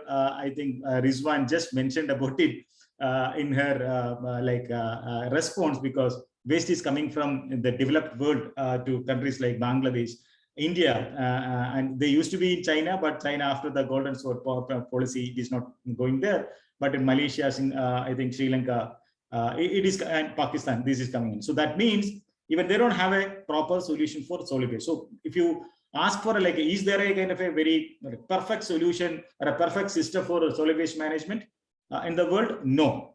People are either burning it or they are hiding it in sanitary landfills, or they are just sending it back to the countries or regions where underprivileged people live. So this is same, like if you domestically, if you look at in India, we are sending our waste to people like in places where the underprivileged people, like especially marginalized communities or minorities live. So this is something we call it as kind of environmental racism. So that is very evident in Indian waste management scenario. You just go and map all the waste management plans. They call it as a plan. So basically it is a dump or extension of a waste dump. And sometimes they call it as a kind of a landfill. That is a funny thing. Like they call it as a landfill. Actually, it is not. It is actually a dumping ground.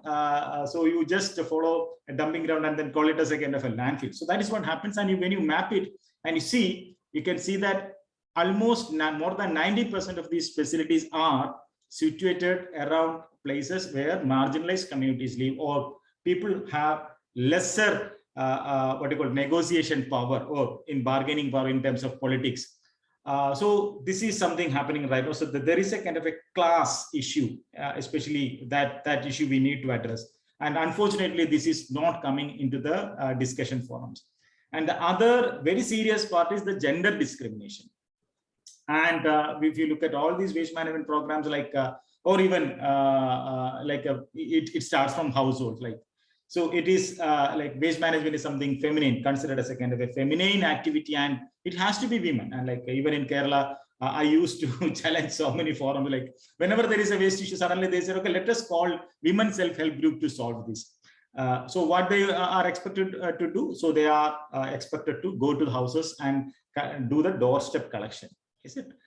This is not the way. See, this is not the way to address the issue. So these are the general what I call scenario where we are in. So we need to understand where we are. And now we just look at what makes a governance system. A governance system comes up with like a kind of a what you call it. It has to be like to address this issue or to solve this issue. You need a proper infrastructure, and you need a kind of a like what you call capacity to run that infrastructure or to maintain that infrastructure. And you need institutional mechanisms to ensure that continuity of that infrastructure to manage or solve this waste issue. And you need a regulatory framework for accountability to ensure that everything is in place. So you need some policies and laws and things like that. And now you just all over like and you need finance, you need money to run this. And if you look at the Indian waste management, like governance in waste management sector, our politicians or our leaders are mostly interested in one element, in like two elements, infrastructure and finance. Because there is finance, they are interested in infrastructure where they can make money. Like this is, if you like go around the states, I think it is up to 40% is the cut goes for the as bribe from every single project. I know that personally, working with some of these groups like waste management companies, including companies, they say that, okay, we have to pay this money upfront payment in many of Indian states. So that is the kind of what you call the motivation behind even. So the waste management plan or waste management project comes up not for solving the waste issue, but just because there is money. And where does this money comes? The money comes from ADB, the money comes from World Bank, the money comes from UN agencies under climate finance. Now it is going to come with the plastics. See, global plastics treaty is coming up. So there will be some money, and there is some money from climate change. So all this money is going to be utilized for not for the purpose of solving the issue, but for solving the needs of our the people, the big business deals. And if you look at the policy framework so far for solid waste management in India, and you just read everything, like it comes through a kind of a participatory approach, like where people have to comment on it. So we make all our noises. I think I remember Leo like mobilizing people and then getting it discussed, even from that MSW 2000 rules onwards. But what happens, like when we send in all our comments and it gets published, and after a month, then there comes all the amendments. These amendments are not consulted in public. So there itself that governance fails. And all these amendments are coming in not to protect the interest of the public, but to protect the interest of the business. See the latest one, if you look at the latest plastic waste management rules, how many times they have done this kind of an amendments, and all these amendments, they are eliminating so many things and they are including other things so that they can prevent, they can protect the interest. For example, they have eliminated the word manufacturer of plastics from plastic waste plastic waste management rules, because like if they include that manufacturer, then there will like a Reliance and all these companies will be liable to follow these rules. And when it comes to EPR, this is same. So if you look at the policy framework evolution, and everything is actually focused on protecting the interest of the industry or corporations, and not for the public, and not even to support municipalities. But thanks to the civil society, interventions, like if you look at the some of the progressive components in our rules, that is there just because of the public pressure created by CSOs. If you look at those kind of elements, like for example, we were mentioning about the PILs happening here. See, if you look back, only after these kind of interventions by civil society organizations for decentralized waste management or segregation at source, or recognizing the Paura Karmikas or the waste workers, in the integration of waste pickers or waste reduction policies, all these things at least found, and most importantly, the idea of resource recovery. Like earlier it used to be waste management, and now it is resource recovery. So even those ideas came into this kind of legal framework, which is integral part of a waste management governance, is just because, it is not because of the government intended to do, it is just because of the organizations like who fought relentlessly and continuously to get these things done.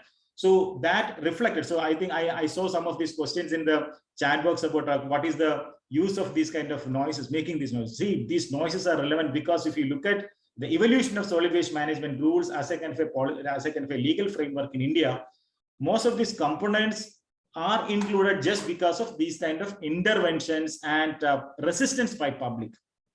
And simply because of that resistance, for example, the resistance in Bengaluru actually led to cancel all the contracts, the waste collection contracts in ward level, which was mostly monopolized by a couple of agencies.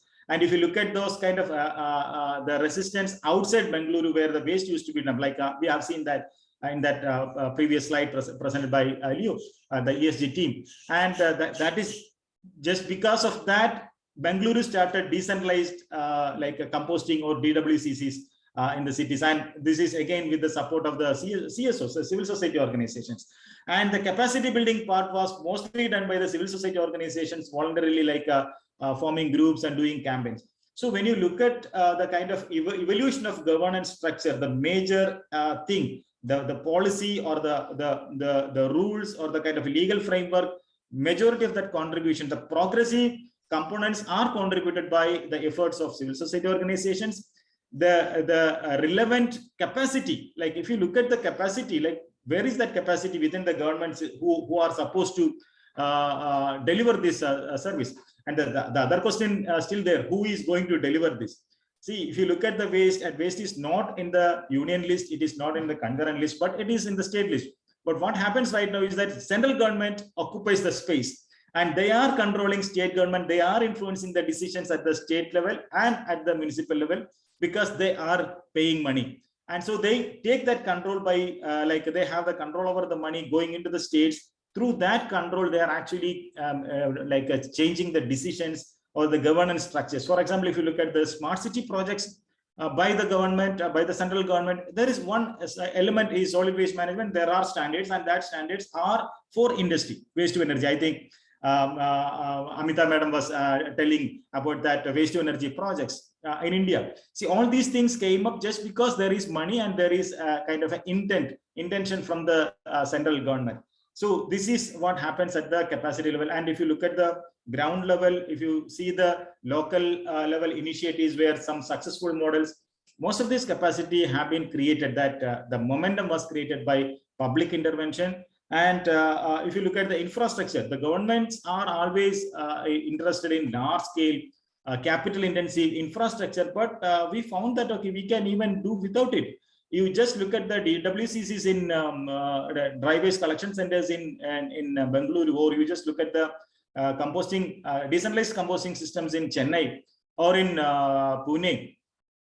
In Kerala, it is almost there. And Kerala, thanks to the people's resistance to one of the centralized waste management plant in Trivandrum in Velappil, actually that led to decentralized. That actually there was no option for the government, the city government, to do and to go for source level management. So that is first thing to implement that source level management of waste, like organic waste management or composting at home. That became a kind of a policy, and that became part of a governance structure.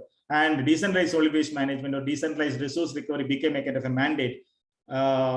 Just because we don't have space for setting up our systems, there was a kind of a motivation for waste reduction. So that led to green protocol. So green protocol is something to deliberately avoiding plastics and single-use plastics and other wasteful stuff in all the public programs or even in the private programs. So that is very effectively being implemented in Kerala right now, and the kind of campaign is even still on the move, and it is not complete. It is on an evolutionary process.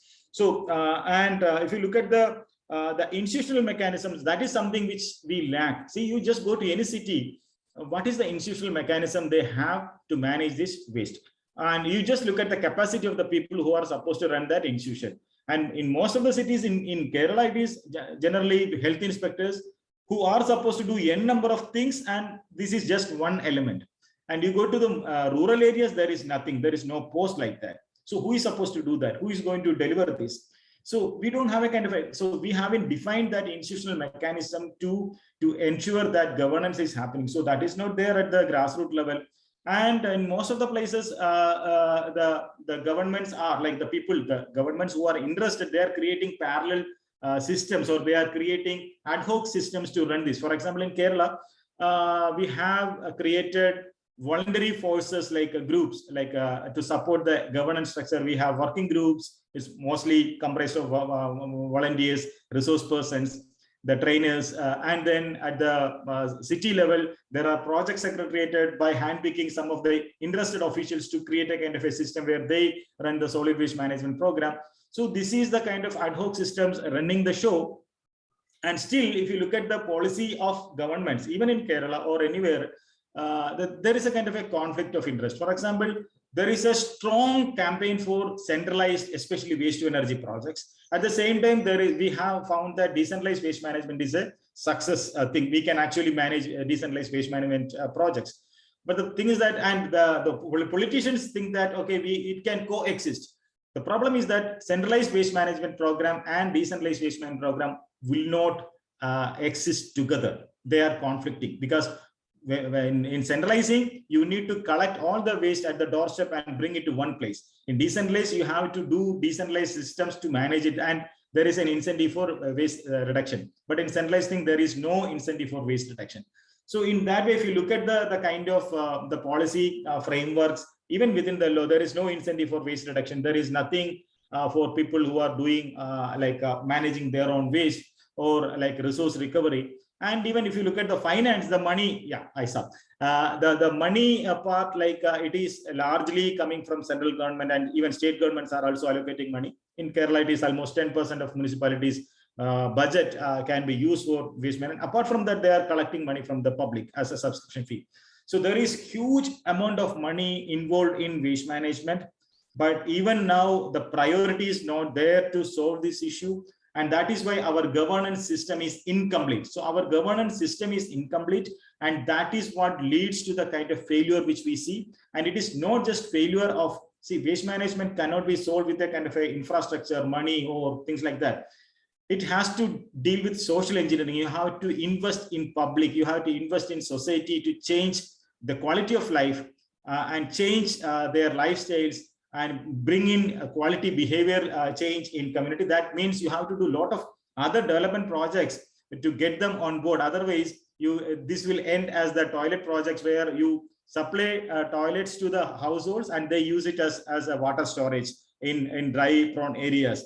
So it is not the priority, because of there is not that development is happening so that people feel that, okay, I need this. So these are some of the concerns I have right now on the governance structure. And I'm thankful to groups, especially CSO, the civil society organizations, including ESG, whose continuous interactions or interventions, especially at the legal level, created. Actually, we used so much of your stories in Kerala to campaign for the kind of policy right now Kerala have, because we showed, okay, what is happening in Bengaluru, they are doing this, so we should do that. So that's the way we were actually luring our politicians and policymakers to do that. So it was like, if you look around the waste management, the policy and framework, it is just because of the public resistance and CSO interventions, timely CSO interventions actually is shaping. It is not complete. It takes some more time, but we need to guard it and we need to continue this fight. Thank you. Thank you, Shibu, for that very, very interesting points that you made. I will now ask Maitreyi, our last speaker, to speak, and then we could take some questions. I request all of you to stay for a little bit longer than earlier announced. Over to you, Maitreyi. Thank you, Leo and Bhargavi, for inviting me for this. As Leo mentioned, we have just come out of a historic strike that ended on Monday, on the 4th. And there was a strike across the state of Karnataka, and for 4 days, where Paurakarmikas across 31 districts actually struck work, demanding that they be made permanent. So I think most people might know the conditions of work under which Paurakarmikas work, and the fact that the concerted policies of the state have resulted in complete exploitation and their oppression. This is a demand. The demand for permanency is something that we see across the country, and it's something that has been put forth by Paurakarmikas in Karnataka for several decades now. And it was this 4 days strike where there was complete where everybody completely struck work. No garbage was picked up, no garbage was lifted. When the government was compelled, it was really forced to really come forward and concede to the demands that were made by the workers. And I think there are a lot of lessons to be learned from this, but it must be acknowledged that this is an absolutely historic strike, that a historic struggle that has taken place. And it took place because the workers decided that they are not going to have it anymore. They're not going to be treated this way anymore, and it's absolutely essential for them to stand up and demand for what is theirs. The idea of and one of the things that really came out of this, and if you look at reporting that took place across in various newspapers, on one side you would see the workers' struggle and the strike, the protests that were taking place, and the other side you will see these mounds of garbage that had piled up across the city. And this is the way in which it was also being shown. And the essence of this is, I think, recognizing that the work of Paurakarmikas is so invisibilized that as long as they are working, that they completely, not only neglected, but they're completely they become unseen. It is as if waste disappears from people's homes, from the streets, from wherever it is.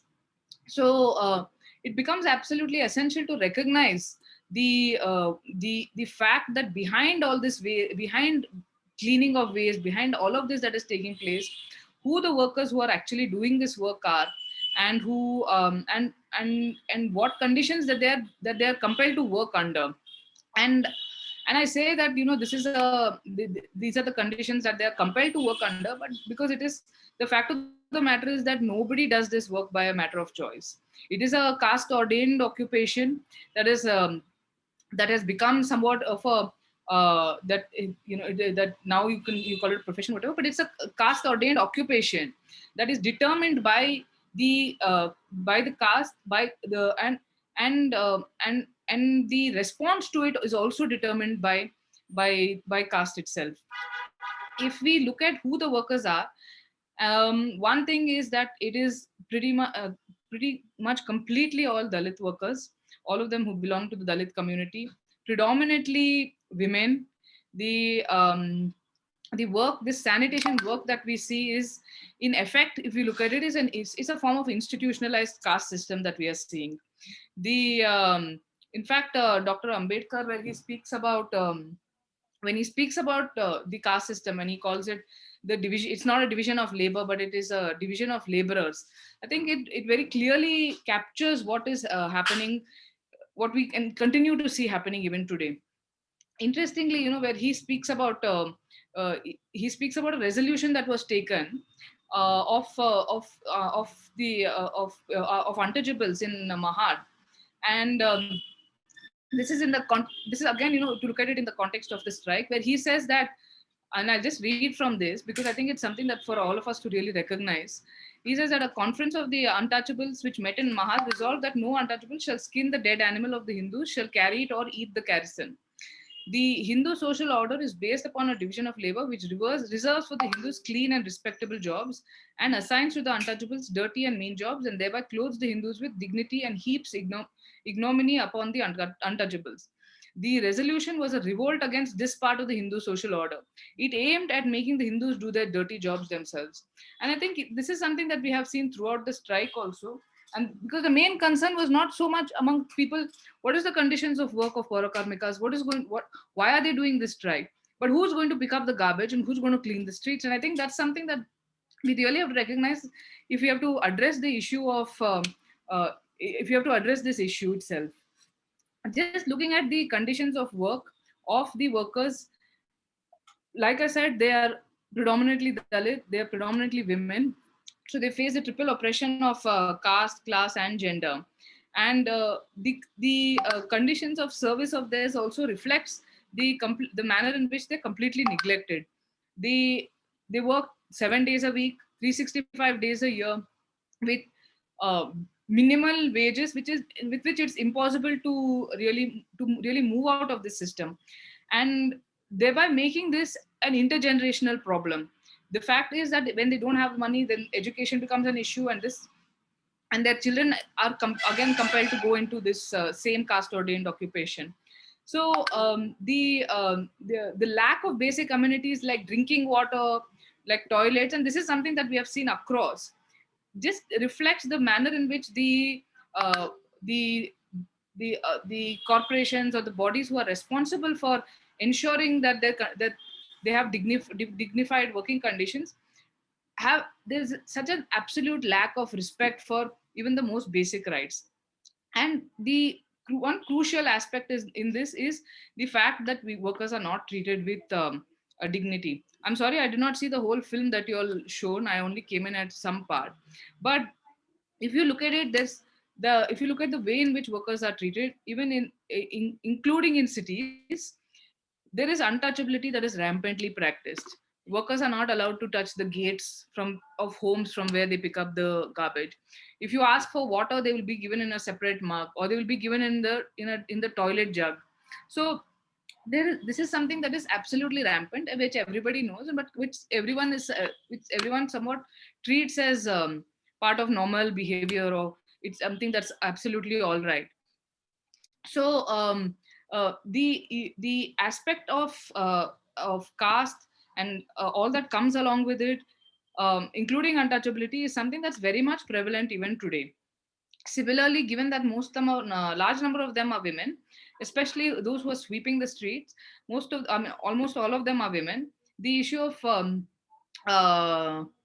sexual harassment, of gender-based violence is something that is also prevalent. One of the things that we have seen is that there is see, if you look at what is the reason that workers are not able to come out of the situation that they are in today, and this is something that is a very concerted policy of the state, that is to keep them under insecure working conditions. Across the board, if you look at it, the work of sanitation, and this is not only in municipal corporations or on the roads, but this is the work of sanitations in private buildings, in hospitals, everywhere. There was a conscious policy to ensure that it comes out of any form of secure working condition, and it became either privatized, or it became it's something on the lines of daily wage, or quote unquote casual workers, and that results in workers being in a completely insecure working condition, which ensures that they cannot do anything to better their working conditions, because any attempt to demand their rights would result in their jobs being taken away, which puts them in a worse off situation. So therefore, any form of caste based violence, any form of sexual violence, any violation of your basic labor rights, none of them really comes out. So this is part of and if and this is part of a concerted policy of the state, which is something that is continuing even as of today. Even if you look at the present labor codes that have come out, the occupational safety, health and working conditions code actually says that, which prohibits contractualization of work. It says that you can't contract work which is core and essential, but at the same time it says that the work of sanitation is not core and essential, which is absolutely ridiculous, because it is core and essential. But you can see that this kind of institutionalization of exploitation, institutionalization of caste is being brought into the law itself.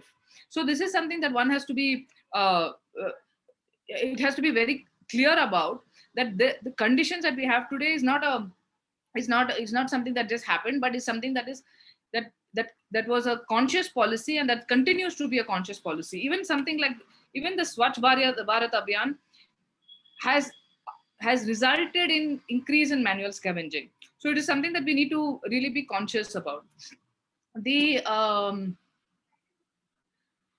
we are looking at the working conditions of Paurakarmikas, it is very clear that it results in violation of a whole gamut of rights. Of course, the dignity of labor, the work, the conditions of work, there are umpteen number of violations over there. The failure to ensure payment of basic wages, insecure working conditions, results in living conditions being in a very difficult situation. In fact, recently during the rains, we had the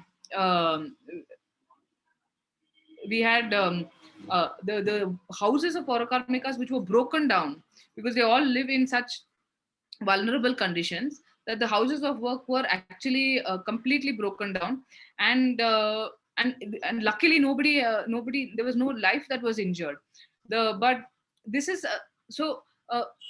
the kind of violations that this results in is much more than just where you're working. So whether it is your living conditions, whether it is what happens to children whose education is seriously compromised, who are again pushed back into this institutionalized caste-based occupation, you have a whole violation that takes place, and this is something that is intergenerational. Anything that has really come out, and we have just come out of this historic strike, any kind of rights that has accrued is been only through various struggles that have taken place. In Karnataka, we have seen right for the last 4-5 decades, there are struggles that have taken place to ensure the most basic rights of workers. You have in Karnataka, we have the IPT Salapa report, which came out in 1976, which looks at the living and working conditions of Paurakarmikas. In the report, it's so shocking that where he describes the living and working conditions of Paurakarmikas in 1976, you have the same situation that you have today, which very only clearly indicates the manner in which the response of the state towards the whole thing. To ensure the payment of minimum wages, one needs to go on, there needs to be struggle. To ensure the provision of drinking water, to ensure the provision of toilets, one needs to go on struggle.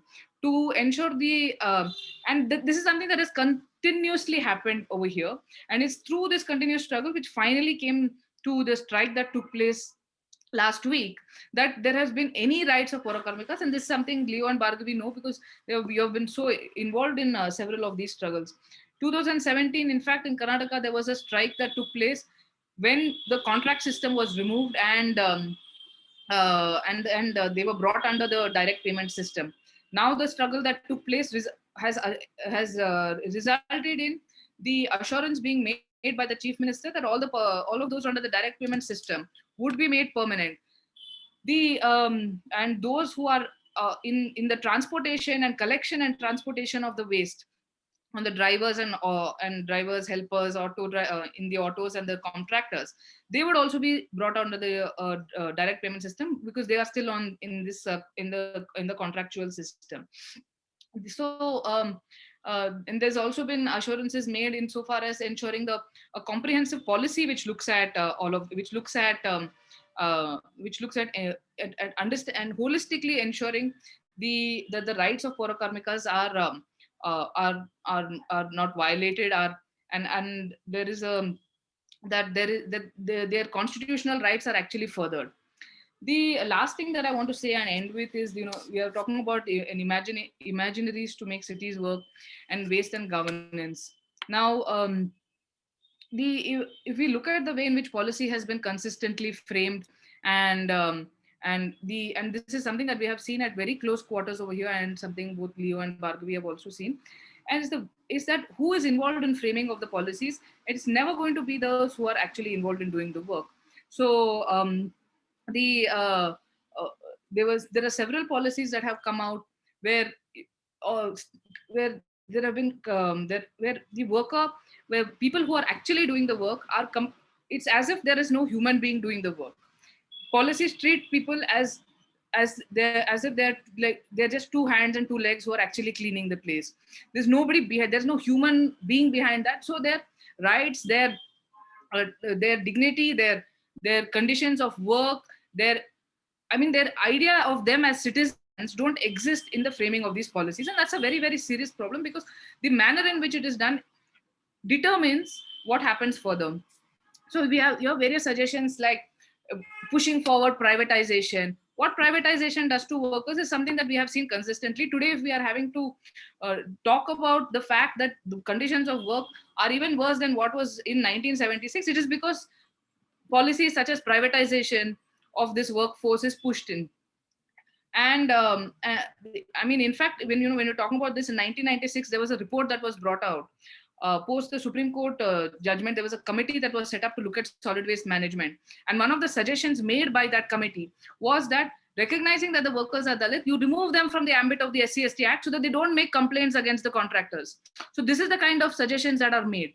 You have a suggestion made that people are they're all contract workers, but they're making too many demands for what is rightfully theirs. Remove them from the ambit of the Contract Labor Act so that the rights that get protected over there don't come in. So the way in which any form of policy, any form of decision making in respect of this, so when we're talking about governance, who makes these decisions becomes essential, absolutely crucial. And unless people who are actually involved in this, who are actually doing this work, unless the worker is placed in the center of this, you are never going to recognize that you're never going to be able to come out of the situation that we have today. It is absolutely essential that any form of policy making, any form of governance that takes place in respect of waste, in respect of solid waste management of any form, has to keep in the center the workers who do this work, and have to keep in center the priorities of those workers. The essence of this, and this is something everybody says, why do workers work under such difficult situations? Why do workers work under such high levels of exploitation? Whatever happens, their children should not come back into this. Whatever happens, their children should get out of this work, do something else. If that is the crux of the matter, what you're talking about is an intergenerational problem that requires to be looked at. So any form of policy making that is required, that would require that the focus be on the workers, would require that the workers are involved in the framing of this policy. I think I will end over here. And yeah, thank you. Thank you, Maitreyi, for that fantastic account of what's happening on ground and the everyday challenge that Paurakarmikas are facing and the recent victory. Congratulations to all the Paurakarmikas and to efforts by you, Clifton, and everybody. We have KT Ravindran who's raised his hand, and I would request him to share his thoughts.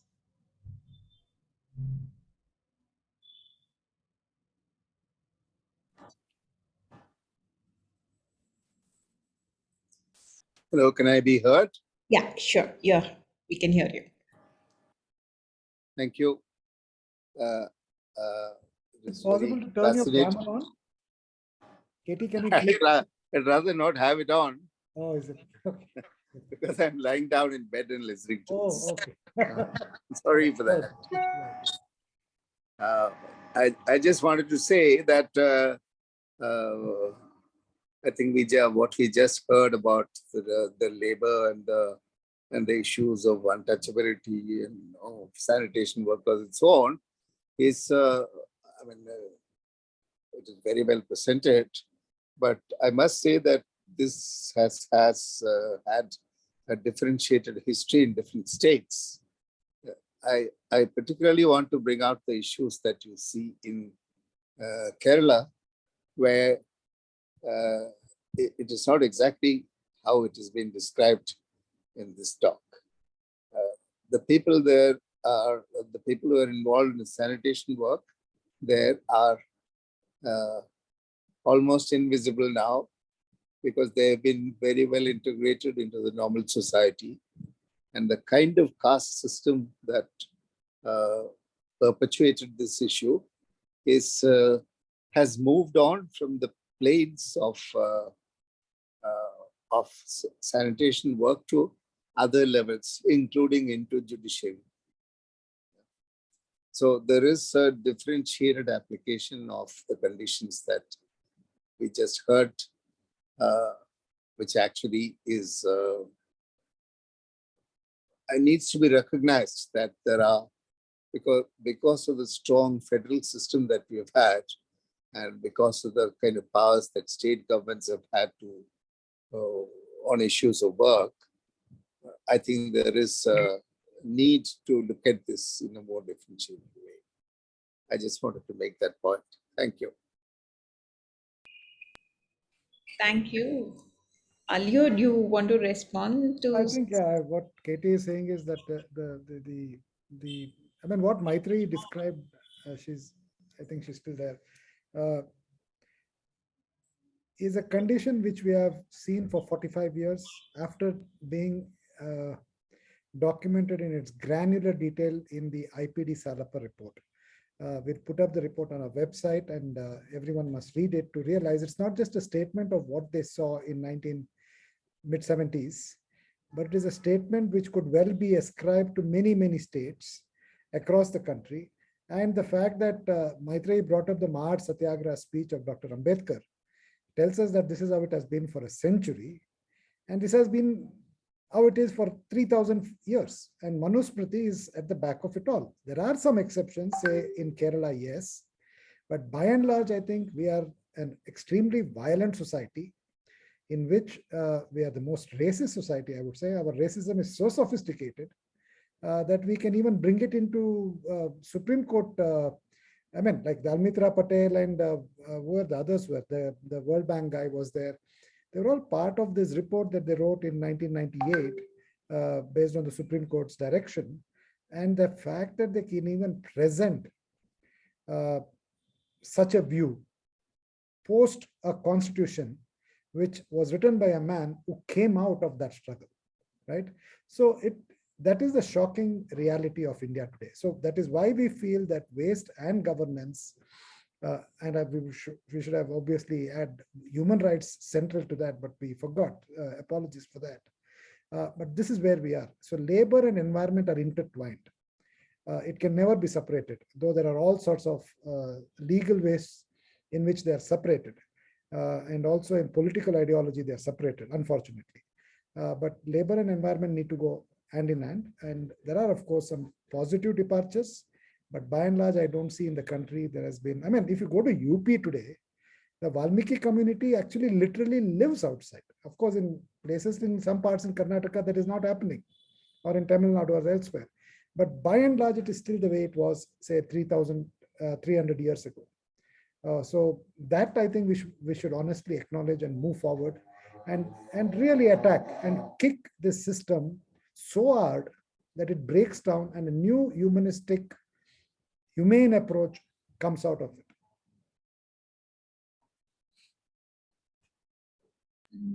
Thank you. Since we are half an hour, over time, I would request Amita, Shibu, Maitreyi to share some final thoughts. I know Leo has answered most of the questions in the chat box, so we will not be able to take questions, but do engage with us, write to us directly. So some final thoughts from all our speakers. Over to you, Amita. I think it's really been a very fascinating discussion. And I think centering on some of the most critical issues. I think the entire tussle between a more bottom-up governance of waste. It is not as if it will solve all issues. There are other layers as well. And a centralizing system perhaps is one of the most critical aspects of waste governance that needs to be resolved, I think, and urgently for us. Okay?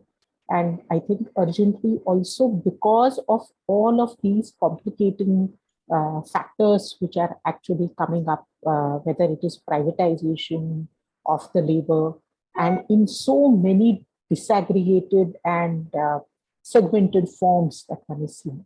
Okay? There also, we have not taken a full call on what is that labor structure, what is that societal structure, which creates, firstly, what are our goals in waste management? Justice, reducing consumption, alternate lifestyle, which relies on all the three arts, whether it is a clean city, very symbolic one, as Swachh Bharat says, and that kind of being linked to city living index, etc., and where the branding of a city depends, or whether we are talking of just city, and that is linked to waste management, whether we are talking of a highly supervised technocratic system where there will be surveillance system on where are the waste trucks going and are they really dumping in the right place or not, because our imaginaries really take all of these forms, right? It can be packaged under different names, but I think the clear citing of goals by Indian society and Indian cities perhaps is the most critical goal that we should place before us. Only then will issues of justice, issues of environmental sustainability in a truly transformative manner, perhaps. Thank you. Thank you. Thank you, Amita. Shibu? Thank you. First of all, I thank the team here for making this discussion possible. And this is something which is always neglected when it comes to waste management. Everyone are fascinated by discussing the technology and process, not on the very vital thing like governance. I think we need to continue this conversation. Maybe you can think about having a kind of a national level consultation process, because government is no way going to take this up. This is, I think CSOs can actually lead this discussion with the kind of people here. Like we have, like we are getting in multi skilled people here, or that kind of faculties are here, and discuss this further to come up with a kind of like analyzing existing governance structures and looking at the issues, and then maybe we can propose a kind of a concrete kind of a guideline or even kind of a position paper for cities who are interested, like And that position paper should consider, or the bottom line should be environmental health and environmental justice, and which should provide for just transition of the people working at the bottom, especially the waste workers and waste pickers. And we cannot just keep them as waste pickers for throughout. Like there need to be some changes, and there has to be some space, and there should be a kind of a action plan for that, like building capacity in them to become from mere the scavenging work to become the local environment manager or things like that, or even other environmental services to make it as a kind of a decent job. Like there are experiences around us where these people are gone through that kind of a capacity building program, and then getting accepted in the system, not as a kind of a waste manager, but as a kind of a more than that kind of a technical job or a kind of a skill job. So just transition need to be a kind of a focus on this. And I think we need to continue this conversation, and I hope the foundation here and the forum here and ESG will take that lead. And I think there will be more people interested across India, or maybe in this South Asian perspective per se, to look at it, because we share the same scenario, we share the same challenges, and the culture is almost same. So I think this can be one of the beginning of that conversation, and hope we will be able to come up with something concrete to solve this issue for the future. Thank you. Thank you, Shibu. Maitreyi? We're talking about imaginaries to make cities work. I think the first thing that we need to really recognize is who makes these cities work, and whether we are actually even thinking about them. When we talk about waste and governance, we have in all ways possible, we need to ensure that those who are actually making these cities work, who are actually ensuring that people are alive, quite literally, by dealing with waste, and how do we ensure the protection of their rights. I think one is, of course, the issue of how states respond to it. But as citizens, what is our responsibility in ensuring the protection of their rights? Because the fact of the matter is their rights are violated not only by the state, but by everybody across the city, across towns, across everybody who meets with workers. So I think the essence is that if that it is absolutely essential to ensure that we focus on how on the conditions of those who are actually doing the work. One of the things that we had, one of the main slogans in our strike was that the real doctors of the city are the Porokarmikas. And I think, if we can start understanding the work that is done by workers and understand governance through them, ensure that they participate in governance, in any form of policy making that takes place, and ensure that as citizens of the state that we recognize and protect their rights. I think that would be a beginning to the historical injustice that they have been subject to. Thank you. Very, very true. And I would also like to thank Pinky for raising another important point in the chat about rack pickers and those who work in the e-waste sector. I think these conversations definitely need to be taken to all cities, towns, villages, and we need to continue to do the many, many things that Shibu and you and what Professor Amita have suggested. Concluding thoughts from Leo? Well, I think concluding thoughts should come from Kirti, but I just want to say Rizwana had to leave because Eid, I believe, is tomorrow there, and she has a security guard who needed to go, and it's how precarious her life is that without a security guard, she cannot move out of her office to go home. It shows the tensions that are prevailing in terms of raising what are so normative to humanism, deep humanism. And to work on that has become a sort of a highly threatened job. It's in some places it is called anti-national to question the state and its failures. So here we are. So on that note, I must thank Kirti for inviting and persuading us to be part of this amazing process. I mean, you got a 75th thing happening now. So we are happy to be part of that celebratory webinar, though it is on a topic which is deeply troubling, and it's worrying that this society refuses to transform and is in fact in a regressive mode right now. Kirti, over to you for a few thoughts from you before we close for the day. You're on mute.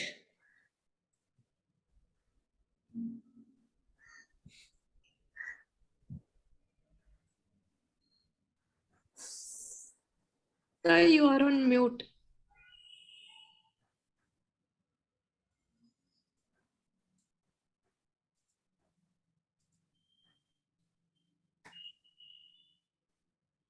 Ankisha, is it not possible for you to unmute him?